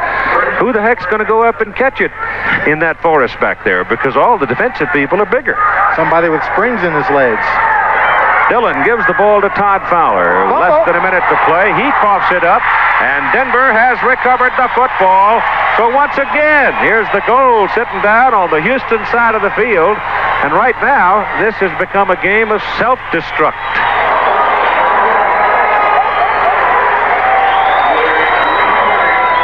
I'll tell you, it looked like Jose Taylor on the defense is more upset about the play for Houston than anyone else. We'll take another look. This play is about 2 seconds away from breaking, Keith. The timing just wasn't there. The ball simply slips loose. I don't know if anyone stripped it or pulled it away. It just looked like it fell out of his hands. Calvin Turner will get the recovery credit. You've got a Denver player shaken up on the field. And, yeah, he takes a hit there. It looks like Delaney came up and caused the fumble, probably with a knee. And the ball will go over at the 31-yard line of Houston, first down for the Denver Gold. That's Delaney who's on the ground. Jeff Delaney who's hurt. Well, if you're down here, now this is the 4th time. They got 40 seconds to go in the first half. They got 1 timeout remaining.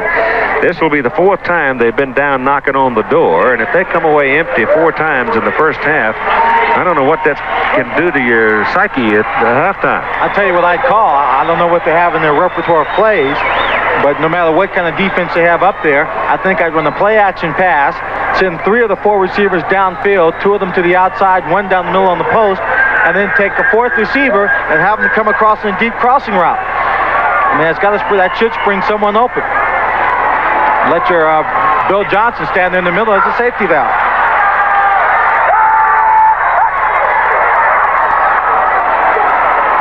Well, they got a man open over there and close to a first down. He should have a first down because he's rolled over right to the marker.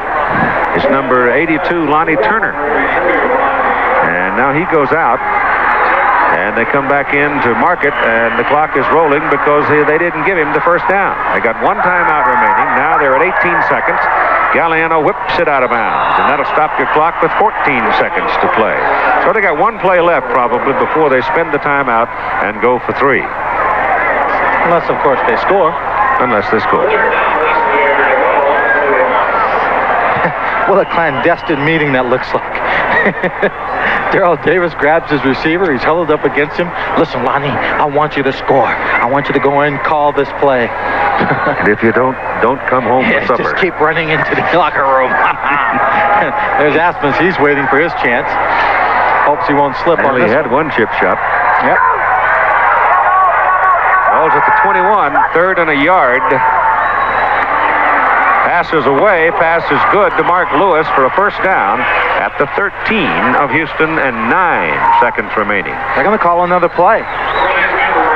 Well, they're trying to get everybody up to the line of scrimmage here before they get the change set and before Dave Kamansky winds the clock. There he goes. 9 clock running. 8. And he throws that one away. Why not throw it in the end zone? I don't know. I'm trying to figure out why they even wasted the time trying to set up the play. Hurry up offense, I understand, and they're going to try and score a touchdown or do something productive, but not something like that. I I just take the time to bring the guy in, let him set up and kick the field goal. It'll be a 30-yard try by Asmus. Gagliano was the holder. Steve Johnson, the snapper. The last time, the snap was good, the hole looked good, but Asmus slipped just a little bit. It was wetter then than it is now.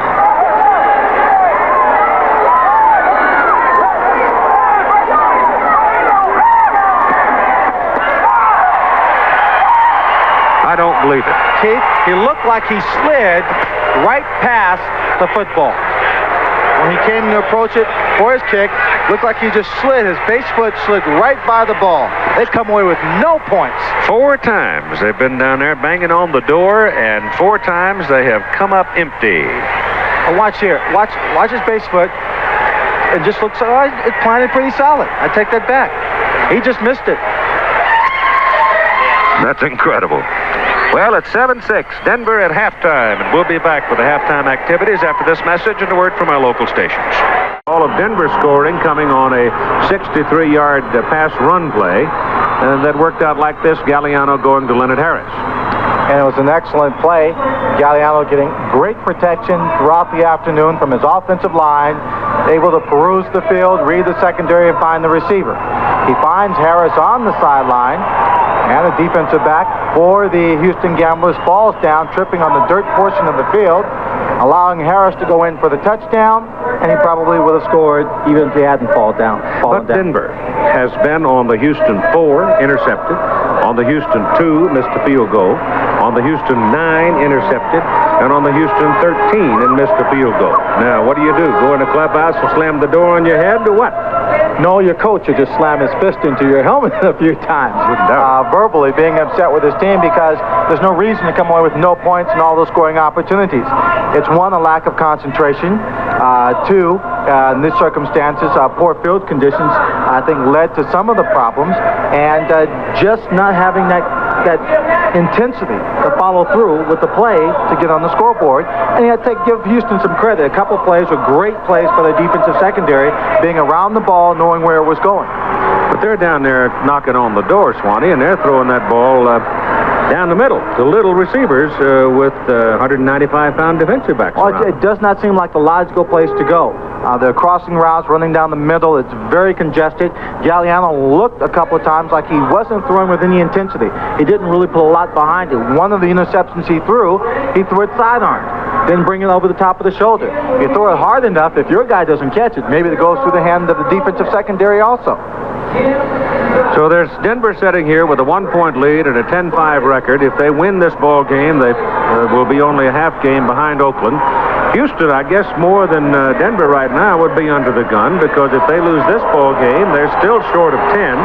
And because of a couple of upsets we have, it now looks like it's going to take 10 wins to make sure you get in the playoffs. Maybe, somebody's got to get in with 10 wins. We know that. Yeah, Houston is a team that really needs it the most because they're going to be they're in third right now in that conference, and they've got to get the win to come up to be even with Denver and to be in the hunt for the playoff spot at the end or for the conference championship. And Denver finishes on the road against Jacksonville at Jacksonville, while Houston will be playing Oakland. Oakland, a loser last night. So that is the final game for the Houston Gamblers. So both teams kind of up against it, but they sure have muddled their way through the first half of play.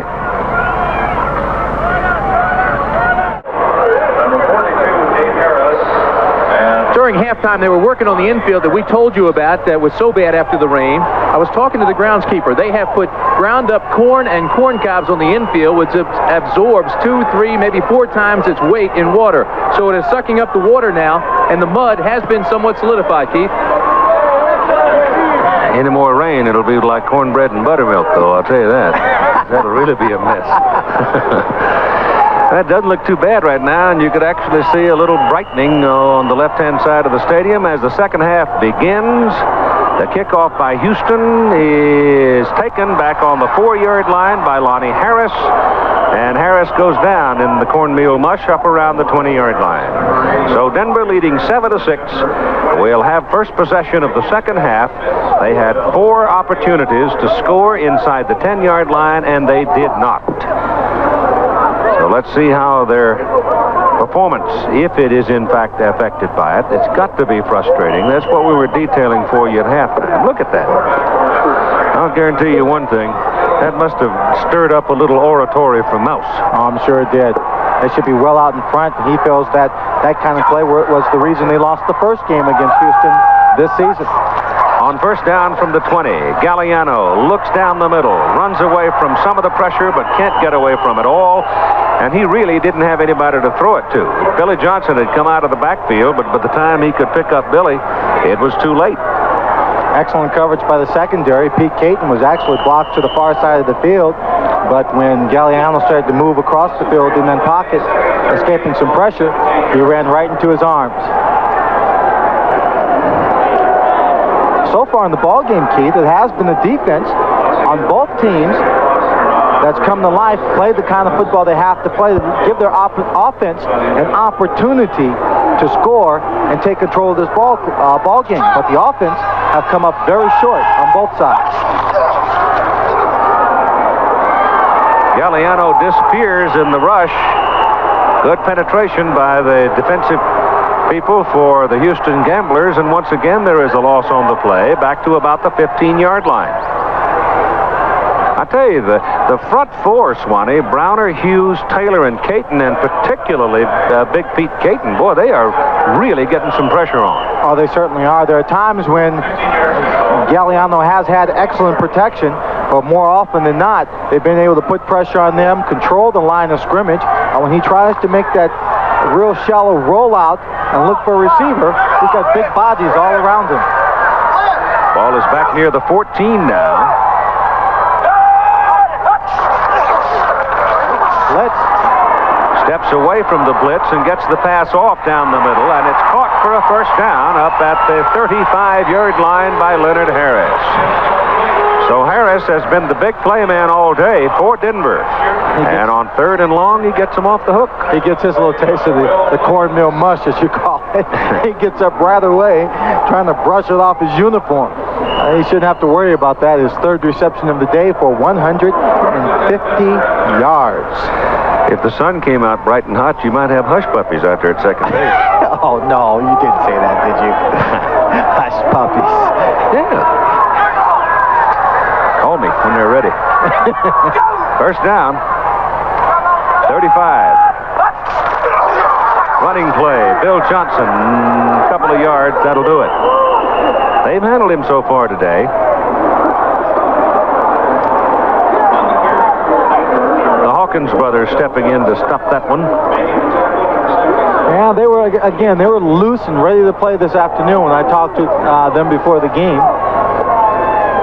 Both Andy and Mike talking about making it a physical football game, waiting for the receivers. And it was great because they were talking about when the receivers line up, they look at them, Keith, and say, now, don't you dare come across the middle here. You come across the middle, I'm going to knock you off. Then they'll turn and they'll face the receiver on the first step of the play, then go ahead and react to it. Gagliano gets it away down the middle. Oh, he's got Stiegel wide open. Rockmore saves it. Otherwise, Stiegel is gone, and it's first down for the Denver Gold at the 27 of Houston. I think that's Stiegel's first catch of the day. This ball hangs way up in the air. The reason why there's so much time before Rockmore gets there is that he's playing center field. And this ball is thrown all the way on the sideline. So he's got plenty of time for the ball to travel and get down because the ball hangs up a good 3 or 4 seconds. And Rockmore is just sprinting, trying to get there. He knows he's not going to get there in time to stop the play, but he gets there in time to make a good hit. Gagliano now has 302 yards on 14 completions, but still only 7 points. Little option down the line. Pitch comes back to number 89, Troy Johnson, and Johnson gets a yard. They might give his progress to the 25. That would be 2, brought down by Andy Hawkins. A lot of running around, but not a whole lot of north and south stuff on it. Well, Andy Hawkins was out there, and I think that was number 79, Ross Browner, who was coming across pursuing the play. They had one lead blocker on the play, and he had to decide who he was going to take. He let Andy Hawkins go and went after Browner, and when he did, no place to run. Unusual you would see Houston with that few yards, huh? Yeah. in the third quarter with 10 minutes and 25 seconds to play.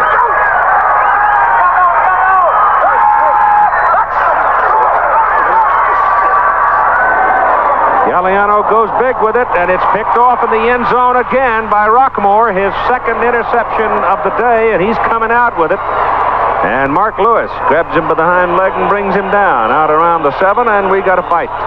Out on the field, it's more of a pushing, shoving match than anything else between two big linemen, and Mouse is just absolutely beside himself. That's the 5th time the ball has been in the Houston end zone, and the 5th time that it has not been productive for the Denver Gold. It's a bad pass here, Swanee. Well, he just throws it up in the air. He's got a receiver going down the center of the field. I think he just misjudged the receiver. The receiver doesn't go up in the air for it. But there are 4 white shirts back there. 10:06 to play in the third quarter, and Houston's got the ball at their own 8. That, folks, is an exercise in futility. Oh, we talked about the mistakes at the top of the show. You had to prevent them. Don't let the offense score in the big plays all the time. And the defense coming up with the big plays, and that will be the team that would win. So far, it's been all Houston coming up with the plays, but they haven't been able to put points on the scoreboard. Only 2 field goals. First down from their own 8. Dillon up quick in a hurry to McNeil. Off his hands, incomplete. Neither team really distinguishing itself today. Offensively. Offensively, yes.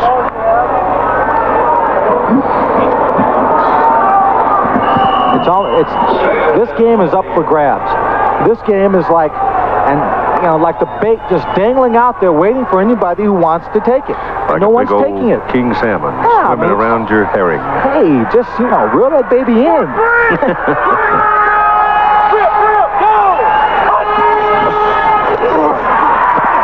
Dillon down the middle. McNeil has it tipped away, and then it's dropped by number 27, Calvin Lovell from Idaho. That was almost a replay of what we saw in the first half. Houston backed up in its own part of the field, and Todd Dillon threw an interception. Take another look at it here. McNeil goes up. The ball's a little high. Tipped a little bit, maybe, by number 40, Jeff Delaney. Bounces off the hands there of McNeil as he tried to make the catch. And then suddenly it's Calvin Lovell with a great opportunity, but he doesn't hang on to it. That's why he's in the secondary. Third down and 10 from their own 8. Dillon back, and again has pretty good protection. Gets it off to the sidelines, and it's out of bounds. Incomplete, intended for McGee. And now Frank Corral's got to come out and punt the ball from around the goal line. Field position, Keith. Yep. Houston gets the ball on a turnover. And Lonnie Harris back there, who can fly for the Denver Gold. So you got to figure Denver's got the ball at midfield, maybe. Boy, it's almost, you talk about attitude, and we mentioned at the beginning of the game, Keith. I don't see any positive attitude out there by either of the offensive teams. Like they're going through the motions.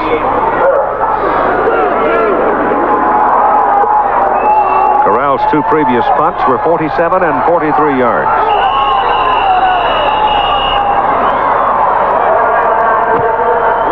Houston called a timeout. I don't know what the problem was. I think maybe they were short someone on the field. Yeah, 4, 8. They have 11 now. One player just walked out onto the field. They only had 10 there.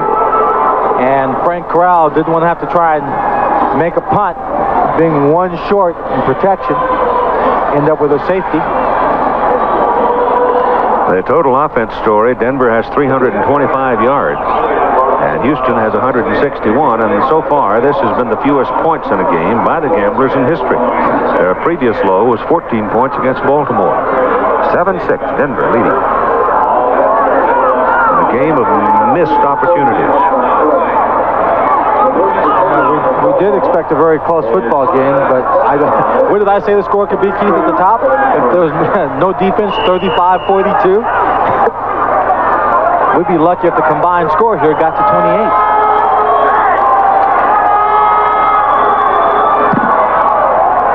Not a particularly good kick by Corral. He knocks it out of bounds, and they're going to mark the ball at the 34-yard line of Houston. So once again, a team fails to produce under the pressure. A 26-yard punt that time. We had a 21-minute official delay in the first half because of a severe thunderstorm, and there's more out there. And there are the possibilities available if one team will step forth and take it. Right now, Denver is the team that has just frittered away 5 successive scoring opportunities. And here they are again on the Houston 34-yard line, leading by a point, 7-6.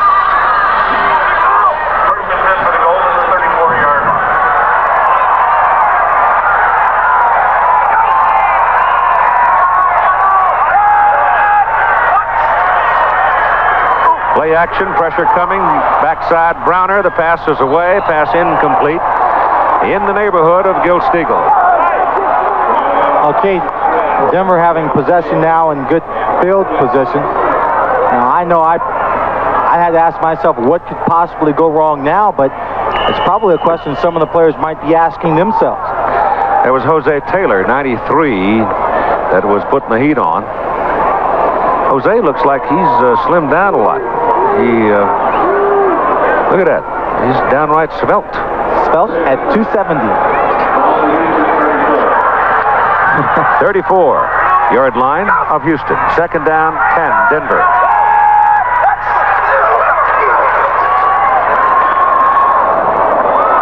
That pass is caught close to a first down. Depends on the mark. Pulling it in is Troy Johnson. And again, the coverage was there.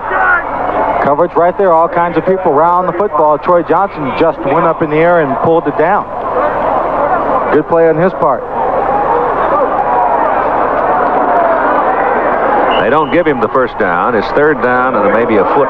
Troy Johnson and Clarence Verdun were going at it a little bit before the ball game, teasing and razzing each other. One went to Southwest Louisiana, the other went to Southeast Louisiana, and they've always been competitors against one another in terms of who's going to be the most productive. Verdun said, watch me, I'm going to score one on a punt return. Johnson trying for the first down and just gets it. Just gets it. Number 38, Rockmore, coming up from the free safety position, took a shot at him on a blitz and missed him. And that left Billy just enough room to get the first down. He's carried the ball 10 times today and picked up only 22 yards. It's not saying a whole lot for his productivity today. Ball moves to the 23, fourth quarter now. San Antonio 17 and Los Angeles 12.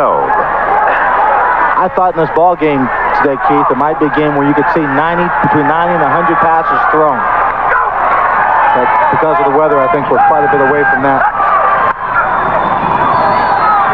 Dillon to the sidelines, and it's good. The hit put on by number 39, Dennis Devon. But Mark Lewis cradles it in for the catch. Well, Keith, maybe not so far. Maybe we're not so far off that mark right now, Keith. There were 58 passes that have been thrown in the ball game. Take a look at this one. Rockmore is having his share of work handed to him this afternoon. Though he was shoved out inside the marker, his progress was beyond it, and it's a first down for the Denver goal. Ball is at the 13 of Houston. They've been down here so many times now. This is the 6th time.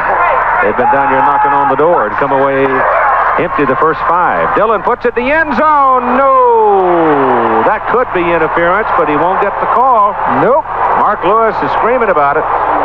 Dennis Devon, number 39. Man that came across.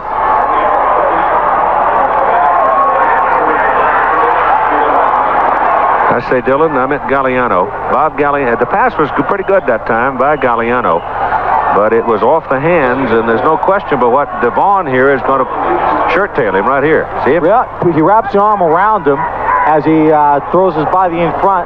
Mark Lewis complaining that he was held, and he has a case. But right now, the ball's about to be snapped, and his case will suddenly disappear. Second down and 10. Stiegel, the man in motion. Gagliano back. Gagliano looks into a crowd and throws into a crowd, and it's incomplete.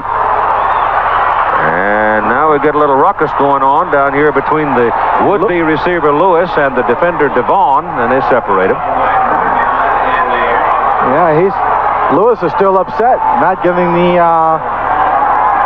flag thrown for pass interference. Tyler taking all the hits. Receivers get out there, and every once in a while they just want to show you that they're tough. I'm trying to look into the secondary here and see where all this congestion is coming from. Why, with 3 wides and 4 wides, Gagliano doesn't have more selection, but he just simply doesn't. Well, he's got all of his people running into the same area. You see right there, Hawkins almost coming up with the big catch there, number 59, Andy. Just gets away from him. 3rd and 10 for Gagliano on the gold. Bob rolls it. Pressure coming from the backside. He better hurry. Gets it off in the corner of the end zone for Lewis. Incomplete and a penalty flag.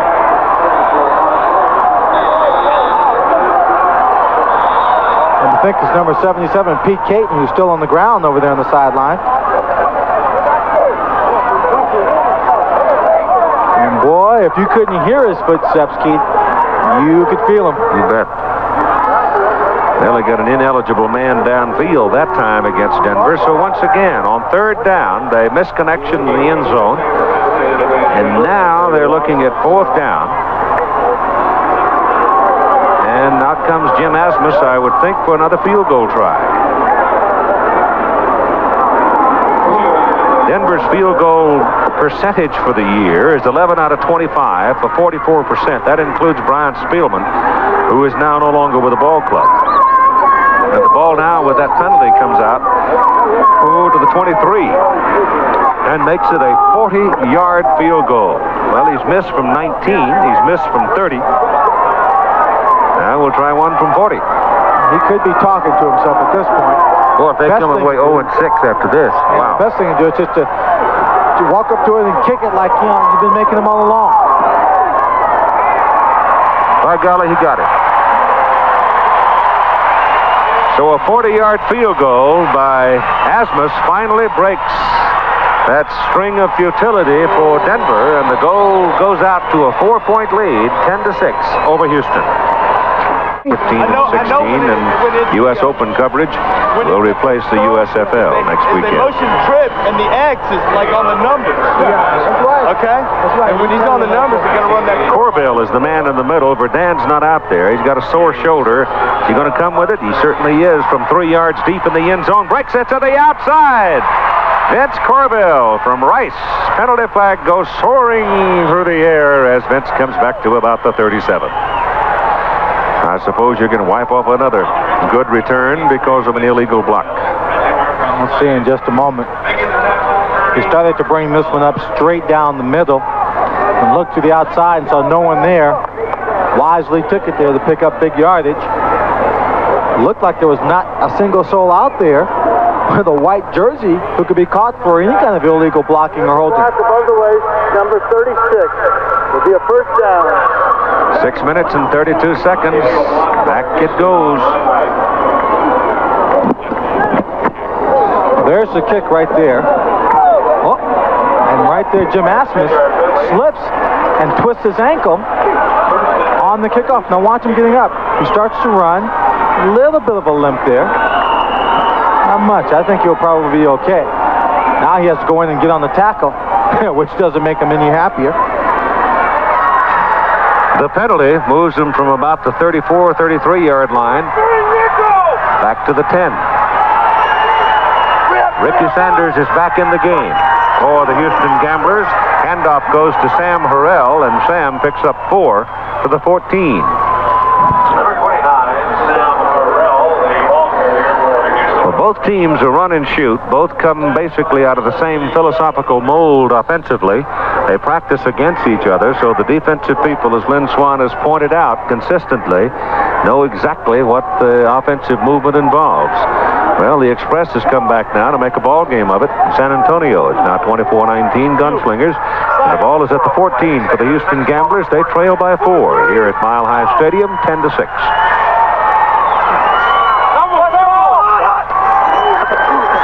Todd Dillon runs away from the pressure. He's got some open space, but he elects to throw it instead. He should have taken the run.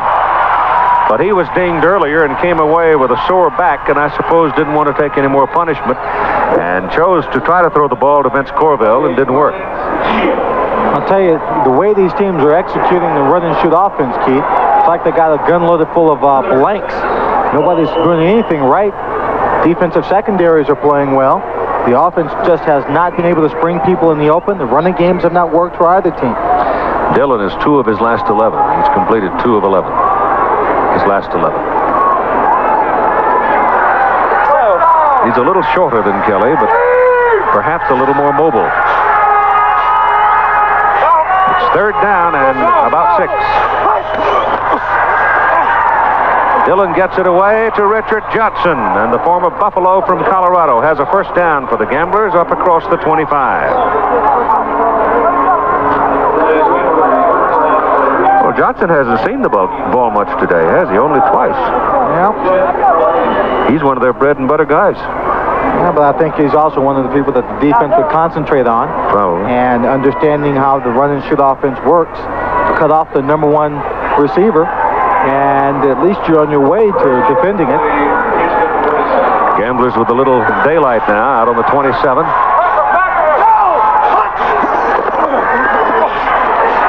Dillon's down, back on the 15. Brought down by Bruce Thornton. 3rd sack of the Houston quarterback. My gosh, Thornton just overpowered everybody. He just came barreling through. Looked like nobody blocked him, or got a real good piece of him anyway.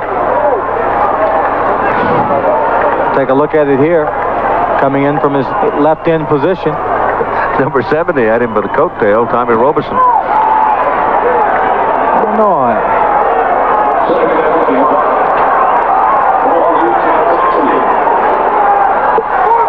4:15 to go, 3rd quarter.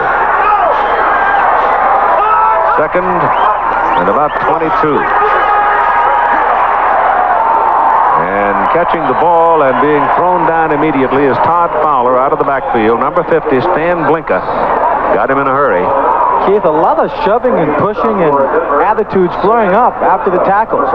Richard Johnson throwing the football, Fowler getting up, and after Blinka giving him extra push, throws the ball back at him. Well, I would guess both offensive teams are becoming frustrated. And a lot at stake in this one. I think the defensive teams are becoming more frustrated, Keith. They come out here, play great football, stop a team, get turnovers, the interceptions, cause fumbles.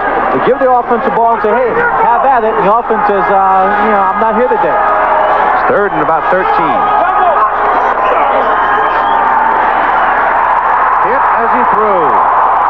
Number 55, Craig Walls, comes flying in there and nailed him just as he delivered it. And the referee, Dave Kamansky, standing right behind him, indicating immediately that it was an incomplete forward pass because the arm had started its movement forward. This was a great move. You see him right there, linebacker position. He takes the outside rush. You see right there, number 60 coming out to block him. It's his responsibility, but he couldn't get out there in time. And Corral is in to punt. His last one was for 26. And that set up the field goal opportunity for Asmus, who hit the 40-yarder and made it 10-6. Houston has to use up another timeout because they only have 10 men on the football field, Keith. And what we're seeing is a classic case of just poor concentration, and people all over the team are not into this football game. Offensively, they are down. They're not being productive. They're causing mistakes. There's 3:17 left to play in the 3rd quarter. This is a game destined for the cutting room floor. Are you kidding? For Frank Corral, standing out on the 9-yard line, should hit it up around the 13. Whoever wins this ball game, when they watch the film afterwards, they will be so embarrassed by what the coaches have to say. They might be in the tent for a week. That's a little high. Not a very good kick by Corral again, though it carries farther upfield this time, and it hit right on the sideline. So it kicks out of bounds after a 33-yard punt. But once again, the Denver Gold will be perched in good field position. 1st down at their own 43, leading 10-6. The Denver Gold with a half a mile of offense, but 10 points to show for it, 10-6. It's still sort of like sitting around waiting for the powder keg to go off. But perhaps more importantly for the status of this contest, there is another thunderstorm looming above the stadium rim. And And it's first down Denver at their own 43. Back goes Gagliano. And throws short to Johnson out of the backfield. Bill has got a first down. Bumps heads at the 40 and almost to the 39. So they gave Gagliano just enough time to have a second look. And he found Johnson. Yeah, he did. He gave him plenty of time. Bill Johnson finally getting the ball, not having to catch it in a crowd. Was able to turn upfield and pick up a few.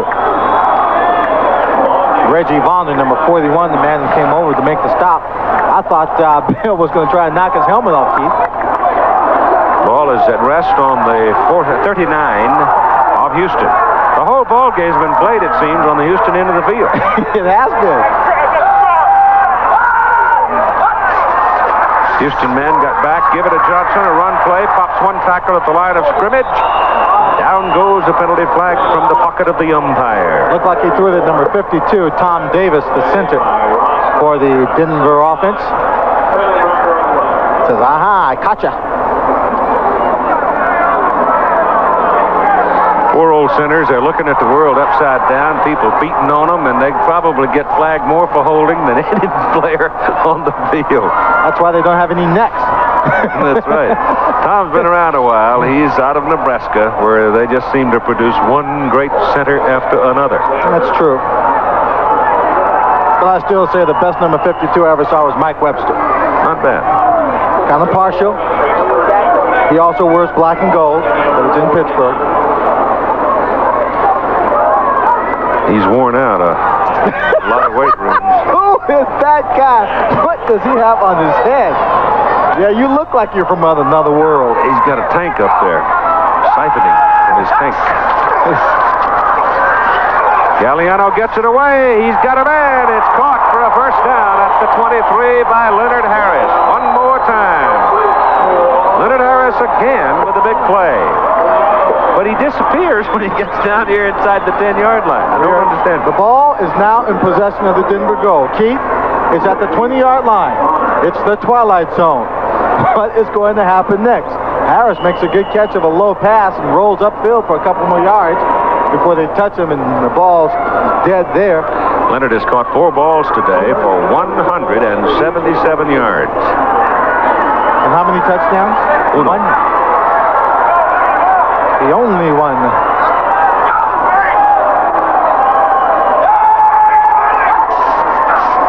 Johnson can't get loose.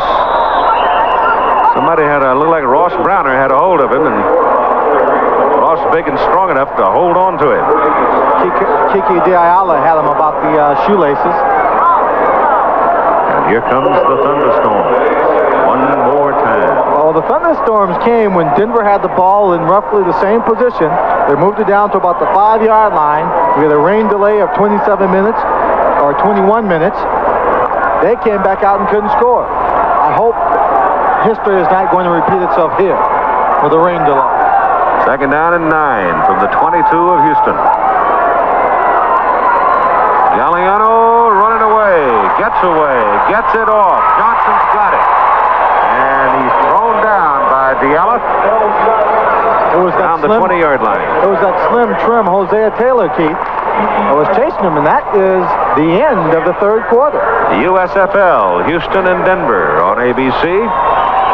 Score is Denver 10, Houston 6. And we'll be back after this message and a word from our local stations. We had a shell of a pigeon on the field, and I was going to say that was kind of an indication of the afternoon. While the thunderstorm, it's not even safe for him to be up in the air. Well, there's another caption you could put on it, too. Third down and 3. Gagliano, down he goes.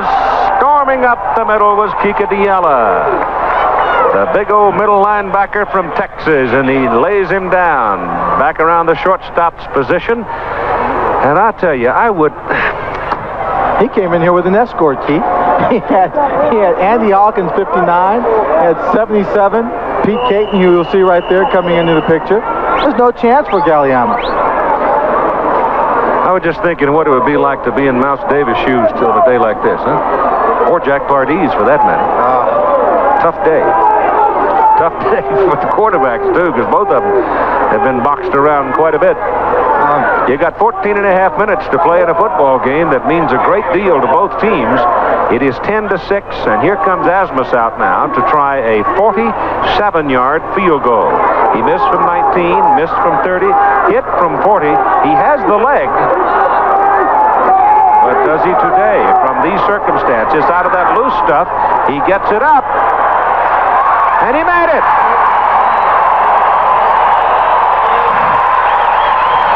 Well, the horns get a little shorter when you make a 47-yarder under these conditions, and it's now 7-point lead, 13-6. Well, a ray of hope in an otherwise overcast afternoon. Look at this ball going wide to the right, and suddenly the old hook brings it back in for the 3 points. Just slid in by about a yard, and now the goal leads by 7. 14-11 to play in the football game. The weather grows more threatening, and Denver leads Houston 13-6 as Asmus, off a 47-yard field goal, kicks this one up the old elevator shaft. It's taken by Sean Potts. He goes left, he goes right, he goes no place. Scott McGee, was it? 88 or 86? It's McGee, 88. And he just didn't have any place to go. He never could really get his wheels on the ground and get going. He couldn't make up his mind. He started, the kickoff return was called for the center of the field. He'll take it, starts to go back to the inside. But then he decides, well, I've got some room to the outside. He tried it, didn't quite make it. Well, look at the third quarter stats. Denver, 363 yards passing, 395 total offense. Time of possession is clearly even, but that 395 yards has been between the 5 and the 5. Very few points, but they do have the lead. Out of the backfield, Ricky Sanders, who had come from his slot back position. He came wheeling around and got a convoy in front of him, and he dove across the marker for the first down. So there's a different kind of a play we have not seen previously today, at least. Maybe they'll generate some kind of enthusiasm for the offensive unit to get them on board. Jim Kelly there, he's very disappointed. It's always frustrating for someone who's a great competitor to have to sit on the sidelines and watch your team struggle. And you're always believing that you can come in and have the kind of impact that would change an offensive performance like this one around completely. Well, Houston has 185 yards today. They average on the season 390. Dillon back, throws it short, and it's incomplete for Sanders. He had Richie Johnson going on a fly toward the middle. Trimble picked him up, but I believe that Johnson can outrun Trimble one-on-one, but Dillon just could not get the ball in his general direction, did not have time. And right now, Todd's totals in the ball game, he's at 4 passes in his last 15 tries. But he's getting some heat from Messrs. Thornton, Nicholas, Ogren, and Turner. Here goes Sanders again. Look at this. He's got another first down as he takes it out to the 39, close to the 40. That's a good play for him. He lines up at a slot back position in fairly tight, comes back around, takes a hand off, and because of his size, you really can't see him that well. Difficulty in finding him. Really dangerous is once he gets downfield, the other side of the field is open up for that big cutback, and if he could have gotten 1 or 2 blocks to spring him, he might have still been running. Well, it's totally out of context with the run and shoot offense. He's the leading rusher in the game for Houston now with 2 carries and 23 yards. He's out right now as Dillon sets up the throw, goes short. Ball squirts loose. He was not held by Mark Barus. Hemphill was right there to pop him when he got the ball. From West Texas State, second-year man, 6'1", 195, 24 years old. That's Gerald Hemphill I'm talking about, who's inflicting all the punishment from the secondary. That time, Mark Barus, the wide receiver from McNeese State, was a recipient. His aggressive play. He was on the same team as Buford Jordan, wasn't he? Big Buford. The Cowboys. Ball is just short of the 40. Second and 10.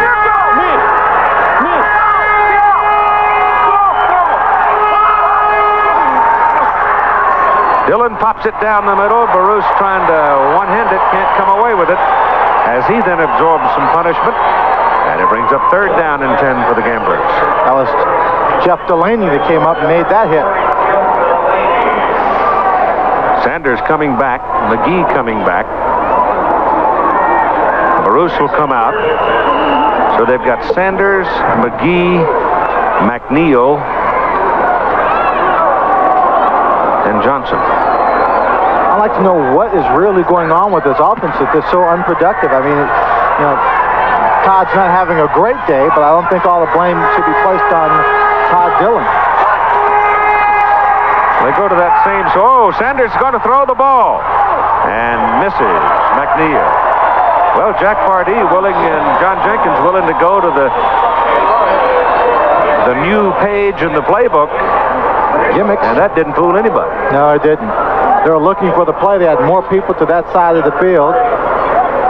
He was trying for Gerald McNeil, number 13, downfield, and he was covered very well.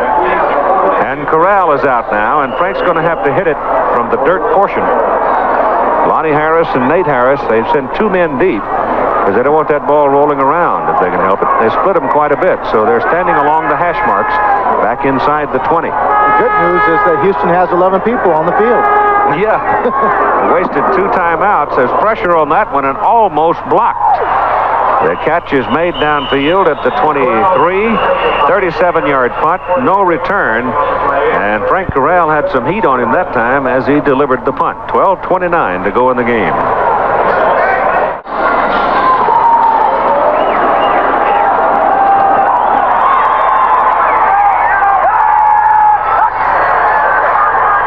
Gagliano run down by Jose Taylor. That's the 4th sack of a Denver quarterback. And they're lucky they didn't call holding on number 52, Tom Davis, again. Because after Jose Taylor got by him, he just reached out and was trying to grab him, Keith, to hold on. The loss is back inside the 15 to the 14 for the Denver Gold. That's a loss of 9. Houston needs to play this way again on this next play, maybe come up with a big turnover, Keith, to give the Gamblers some field position, and maybe that just might perk the offensive up a bit. At least it'd be on the grassy end of the field. Yes. Gagliano gets away from Caton, but then he is cut down. Who was that? 62. Tony Fitz. Tony, 62. Miami, one of the Hurricanes. Happy with a knee injury earlier in the season. He's a tough dude. Yeah, he has to be. He's sergeant of arms at Jim Kelly's house. Jim Kelly, after he was injured, had planned a party at his house after the ball game last week. Had about 300 people. He still went on with the party. And Fitzpatrick probably just had a tough time taking care of all the people and trying to protect everything in the house. Third down and 24 for Denver now from their own 9. Gagliano.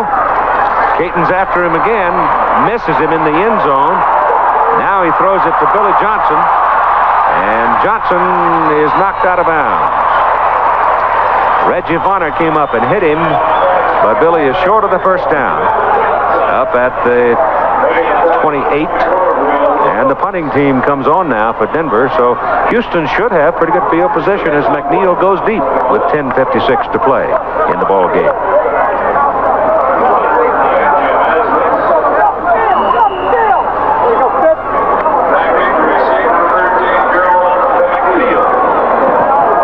Asmus' kick is away. Short. McNeil takes it on a bounce, and then down he goes.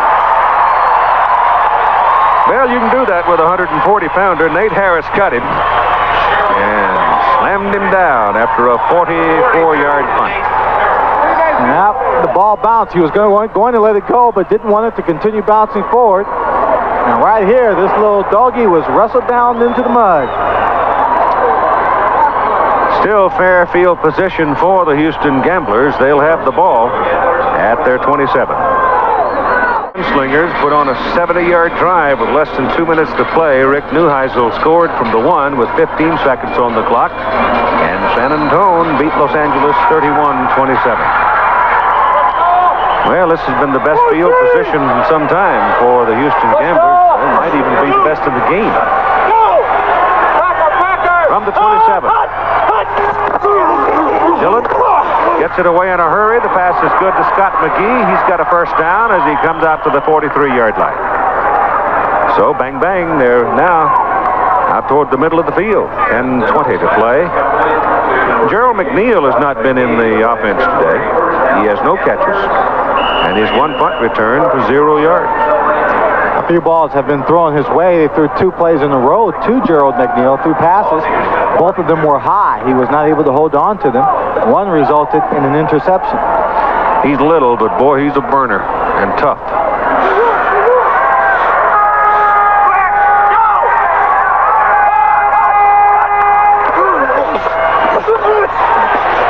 Dillon throws behind a wide open receiver, Vince Corville. Vince had curled it about 10 yards downfield and was open. Dillon's a little frustrated. When I talked with him before the ball game, he said that in the game against Birmingham, they hated to lose that one. It's a nice tight ball game, and they thought they could have pulled it out, but he felt pretty comfortable. And he made his reads. He felt he didn't fall apart under the pressure, and that's what he wanted to accomplish, and felt that coming out into today's ball game, he'd do the same thing. He played well, solid ball game. Close. 13-6. Dillon throws to Scott McGee, and they hold him up just short of the first down. I think. It's going to be close. Pretty liberal mark, but he's close to it. We've had 72 passes thrown so far in the ball game, Keith. Well, it feels like a doubleheader. It does. You see right where he gets tackled, makes a catch there, lowers his head, tries to drive upfield. Just tough to tell where the officials felt he had the ball in his possession, but they've given it to him. They give him the first down. From the 47 of Denver. Coming up on 9 minutes to play in the ball game.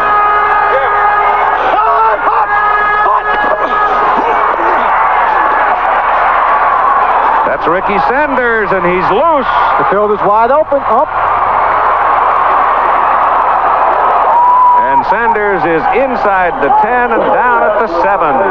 First and goal, Houston, as Trimble finally brought him down, and there had to be a mix-up in the defensive coverage that time. Sanders was running across deep in that secondary. When he picked it up, there was no one on the sidelines. I thought for sure that also Denver was offside on that play, but no one called it. He's running out there. He picks up a couple of good blocks. Richard Johnson's blocking for him downfield as he makes a good move there on number 27, Calvin Lovall. But it's not quite good enough to go all the way for the score. 41 yards on the catch. First and goal. I think Denver was offsides. Into the middle, touchdown, Todd Fowler. It looked like there was defensive penetration. If so, obviously they'll refuse it and take the TD. We'll see. What it was. Offsides, they'll refuse it. So Fowler blows it right up the middle at 8:02 to play in the football game. And it's now 13-12. And here comes the try for the tie. So after one good drive here that resulted in the completion of the ultimate goal, a touchdown, suddenly Houston is now in the position with an extra point. In a position with this extra point to go for a tie. I don't see why they don't go for the 2. 8:02 to play? It's too soon. Tony Fritsch. Wishful thinking, I guess. Good. So we're even at 13-13 in a day of misadventure, missed opportunities at Mile High Stadium. Around the sidelines, exulting as He watched Todd Dillon take the Gamblers into the end zone with Fowler scoring the touchdown at 8:02 to play in the ball game. We're tied at 13. Another thunderstorm is hanging on the rim of the stadium. The kickoff carries well back into the end zone. It will be returned by Lonnie Harris. He's dangerous.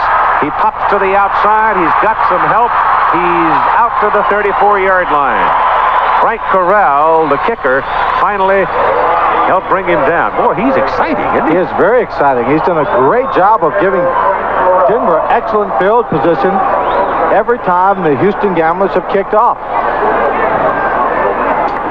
He's so quick, Keith. He finds his blocking up the middle of the field. He's unafraid to break it to the outside, use that speed when there's no blocking there. Hangs on that sidelines, but yet he'll stay in bounds as long as he can to pick up the extra yards. Note that Adrian Simpson, who has been playing a lot today, came off the field for Houston holding his shoulder. Back goes Gagliano. Runs with it. A little bit with it. Gets it from the 34 out to about the 37. Kiki Diallo was the man that kept him from picking up maybe 10, 12 yards. But Kiki got one leg and knocked him off balance. I want to tell you, that was a tough bunch of linebackers that old Kiki played with under Fred Akers down at Texas. That whole crowd was tough.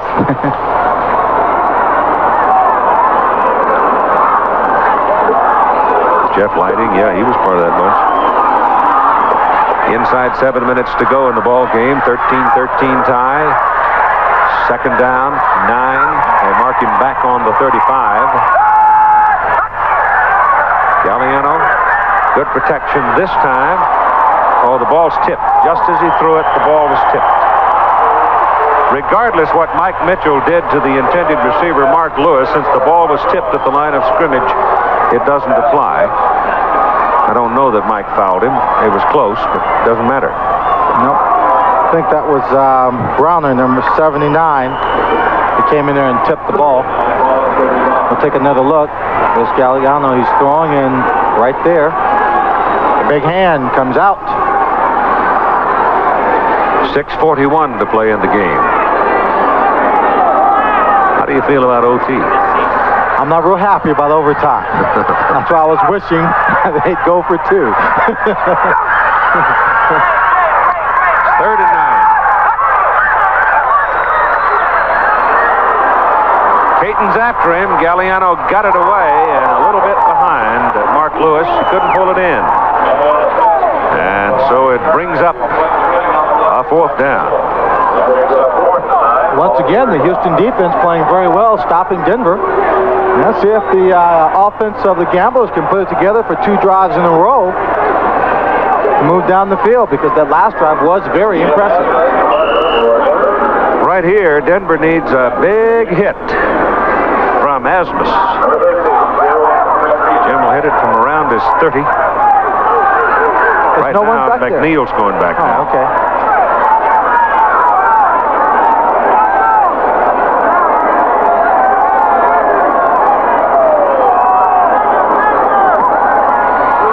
He got it. And he kicks it straight out of bounds. It hit about 6 yards inbounds and went straight sideways. And out at the 24. No return. 41-yard punt. 6:26 to play in the game. On their 24. 13-13 tie. First down. Todd Dillon.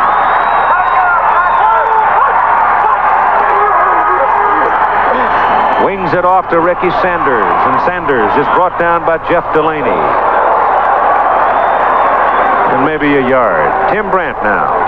All right, Keith, with its score tied and 6 minutes left, it could very well come down to the foot of Tony Fritchen on the last extra point that tied the game. Look at the shoe. He stepped right out of it. Tell me about this shoe. You know, I tell you, after 6 years and around 650 points, finally he gave up. But already with my new one, I'd break him already in for a year, you know.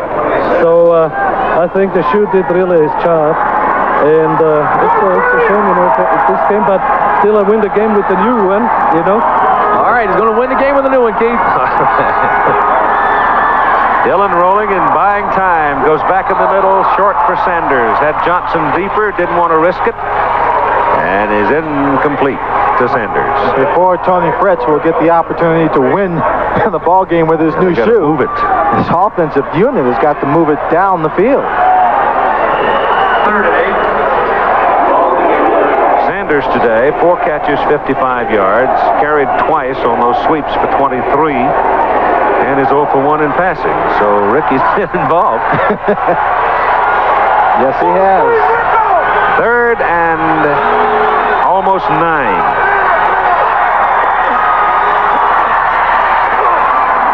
Johnson and Richard trying to stretch for the first down. He'll be He's short close to it, but I don't think he's there. No, he'll be short. It's hard to tell because there are no lines coming across the dirt portion of the field. They killed the clock now at 6:01 to play in the ball game, and it is not a first down. And it'll bring up 4th down, and they will punt it.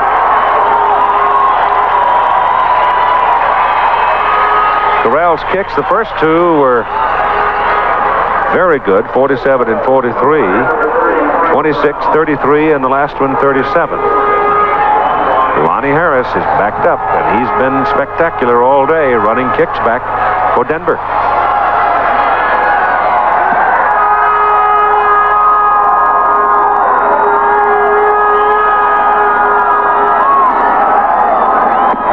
Handles the high snap. It's a low line drive. Harris got a little help out there, but they hit him in. So good coverage downfield by the Houston Gamblers as they bring Harris down at the 27 after a 40-yard punt at 5:28 to play in the game. 5:15 to go in the ball game. On first down for Denver from their 27. Little quick pop to the sidelines. Not a whole lot on that one. As number, was that Rockamore? No, it's Devon, 39, wrestling Mark Lewis down. Pickup of close to 5. Didn't really need a whole lot on it. It wasn't that far downfield. That time, though, Lewis had a little cushion, and there the oxygen being used again. Mile High Stadium, the air is a little thin. Houston feeling it. Sure Denver is also. Call it 2nd down and 4 from the 33. Again quickly, Troy Johnson trying to run before he had it. Well, if things aren't going bad enough, then to come out and not catch a pass, it's right in your hands.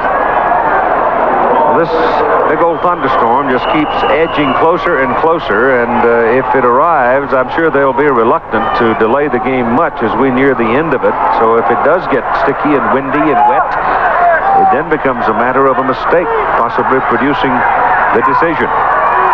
Those mistakes often produce decisions.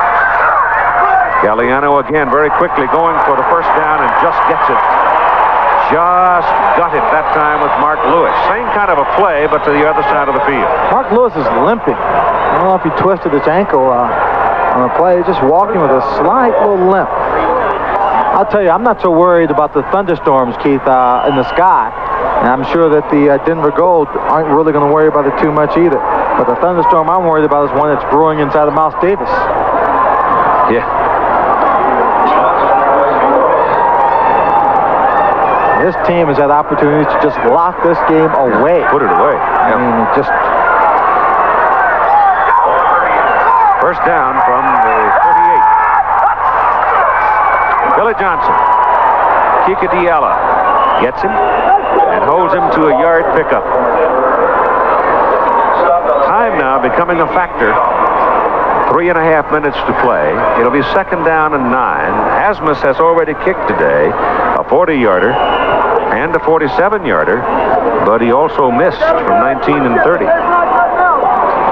And so, based on that performance today, nothing is a sure thing for him if he gets an opportunity to kick. Gagliano now has a new Denver passing record, 398 yards on 22 out of 42. There's the first flash of lightning and the roll of thunder. Pass is caught by Lonnie Turner. Got behind Simpson and gives the Denver Gold a first down at the 40 of Houston. That was almost like a scene from the movie The Natural. You heard the thunder, a A little Mother Nature dramatics, and suddenly Lonnie Turner leaps high into the air as if inspired to make a great catch and then come down in bounds. They put it on the 41. Good pass by Bobby. Yes, it was. Adds to his new record. I think he'd like to add more points to it more than anything else. 2:58 to play. Denver with 3 timeouts. Houston with only 1. Gagliano gets it away. Big Stiegel over his head, incomplete. Mike Mitchell fell down in the mud back there, but Rockmore was on his feet and running with Gil Stiegel. That would have been a tough catch had it been in bounds. I said right here, that's Mike Mitchell, 35. He's running with him. And watch him. He goes down.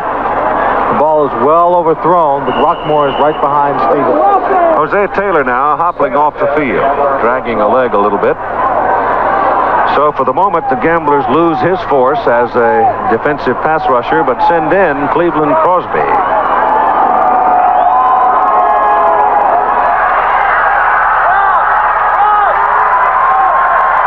Probably cramps. 2nd and 10.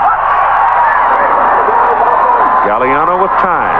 Gets it off. Got a man wide open. Mark Lewis. Lewis cuts it back into the middle of the field. It's a foot race, and he's inside the 20, 15, down to the 13. Better not spike it. That'll cost you yardage. I think that's just what he was thinking. Big play by Lewis. All afternoon, the receivers are running routes close to the sideline. He fakes a hook and go. The defensive back follows the go move, then he just stops. There's about 20 yards difference. He turns around on that sideline, and all afternoon the receivers have been staying close to the sideline. This time, he takes it inside, up the field, picks up more good yardage. Now they are in Asmus range. If they don't go for the score, and right now they've called the timeout on the field. And Lewis with 9 catches, 131 yards in the ball game. Leonard Harris, the biggest totals, but that may have been one of the bigger plays. Harris has the other touchdown on a 63-yarder. But that ball is resting down near the 13-yard line of Houston. You've got 2 minutes and 22 seconds to play in the game. It's all tied at 13-13, and there's an enormous thunderstorm that's just about ready to dump the water. Yes, and right now it's the fans in the stands who are causing the thunder by pounding their feet. Coming into this ball game in the Western Conference, of the 9 top receivers, 7 of them are from Denver and Houston. Johnson came in with the lead. Harris, Leonard is second, 88 and 84 catches respectively. Verdun of Houston was number 3 with 76. And behind them are Lewis, White, McNeil, and Harrell to round out the top 9.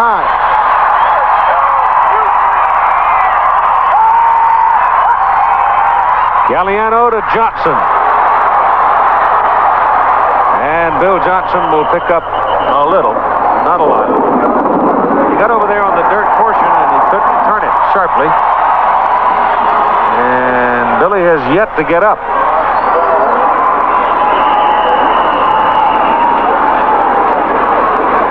Billy came into this game healthier than he has been for a long time, but still having problems with the groin. That's not what he's having a problem with right now. We'll take another look. Gets to the outside, doesn't have a whole lot of room or a lot of blocking out in front of him. He gets twisted up and bent around here. Lots of bodies are flying as he coughed that ball up too. Couldn't tell just exactly where he was hit or what he came down on to sustain the injury.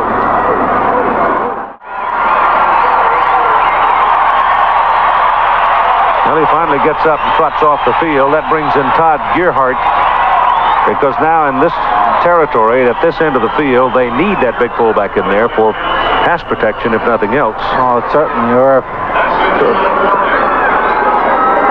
Also, just Gearhart's certainly a fullback type, isn't he? Yes. At 5'11", 235 pounds, a rookie out of Cal State Fullerton.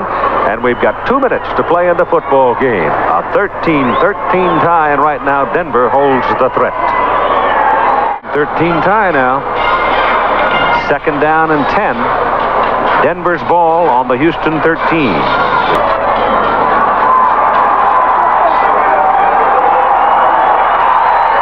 You got the speed outside in Lonnie Turner and Mark Lewis. And Gerhardt goes in motion. Dillon hands it inside, and nothing doing for Leonard Harris. They tried to run a gimmick play, a little wingback counter type of thing inside, and it just didn't work.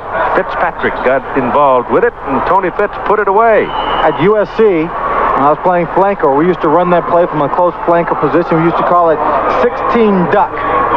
And very often, if the guys in front of you didn't block well, you found yourself ducking a lot. I'd call it 16 help. 16, and please make it work right. Bill Johnson is back in now. Third down. 1:15, clock running. Houston with one timeout. Goes to Johnson. Bill Johnson inside the 5. Question is, was he there for the first down? Where do they mark him? They marked him close to the 2, I believe. First down. First down all the way. Rockmore was the man that knocked him off just before he stepped into the end zone. Nothing fancy at all. The people up front did a good job of blocking. Defensive line to Houston had their ears back coming in for the pass rush. Bill Johnson rambles down to the 2. Just trips a little bit, the only thing that stopped him from going into the end zone. First and goal for the Denver Gold. 45 seconds to play.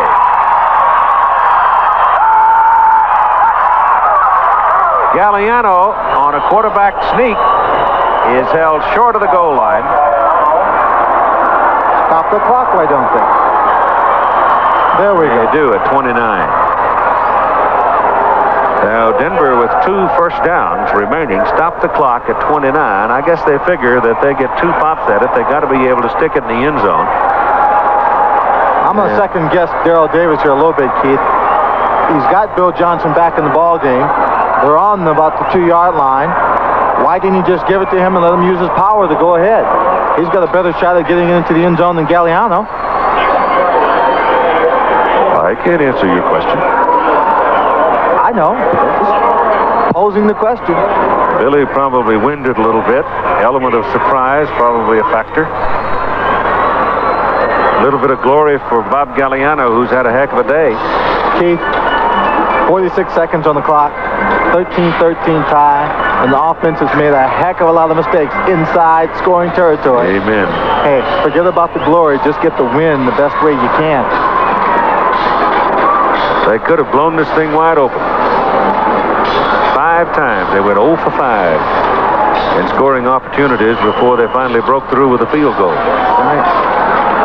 Played the Gamblers twice, once this season, the last time. The Denver defense certainly done its job, hasn't it? Denver defense has played excellent. Both defenses have played extremely well. Yeah.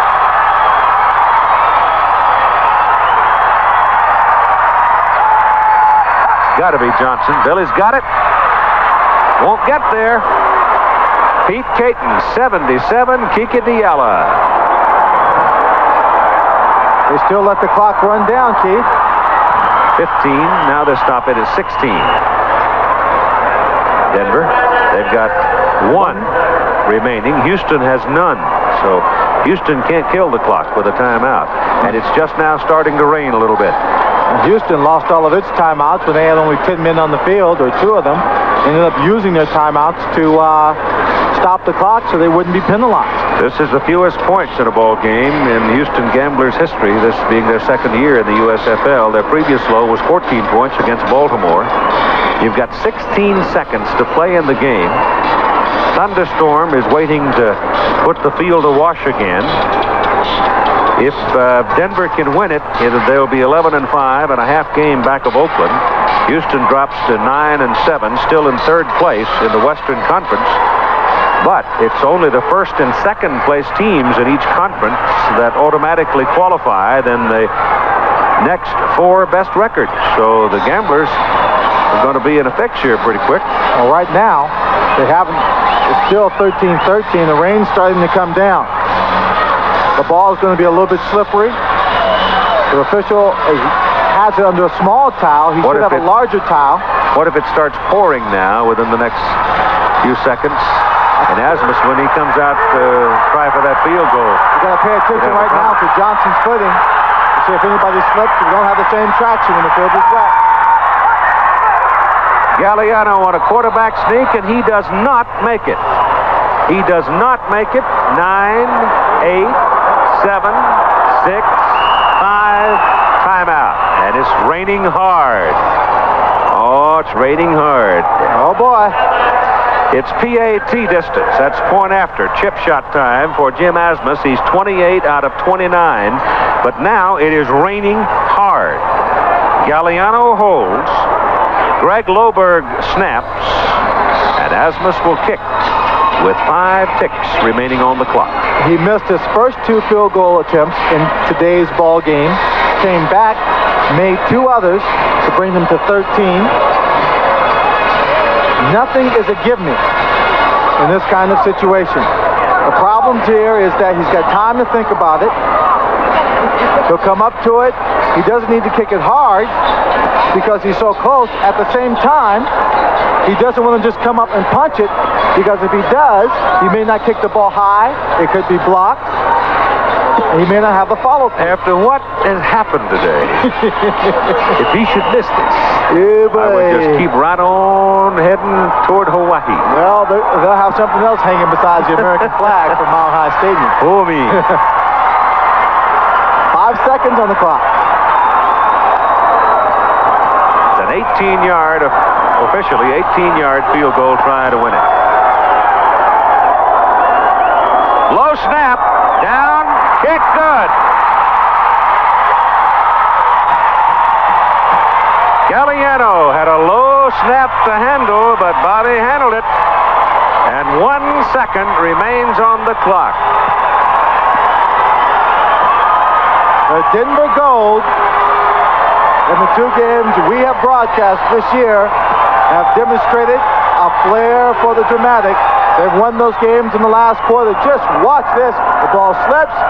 He gets it. He knows he's nailed it. And he is so happy Gagliano pulled that ball up. He knows it was a low snap, and Gagliano saved it to give him a chance to put it through the upright. But it is so easy to miss because the low snap could destroy your timing just by that fraction. Asmus missed a 19-yarder, missed a 30-yarder, but now he's come back with a 40-yard good, 47 good, and now 18 good.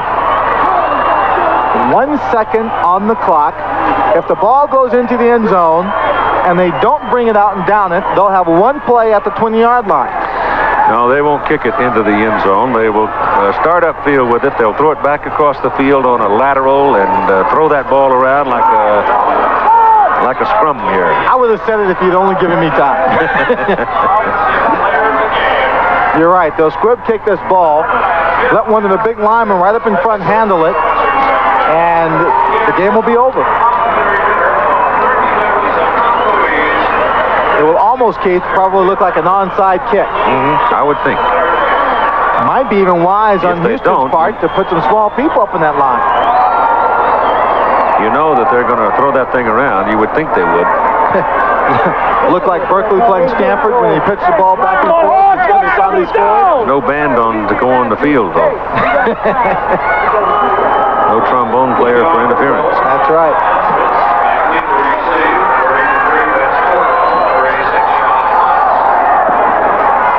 Pops it up in the air. Game's over. Game is over. He squib kicked it, ricocheted off a Houston lineman, and the game is over. And your final score, the Denver Gold 16, the Houston Gamblers 13. Denver goes now to a record of 11-5, and Houston drops to 9-7.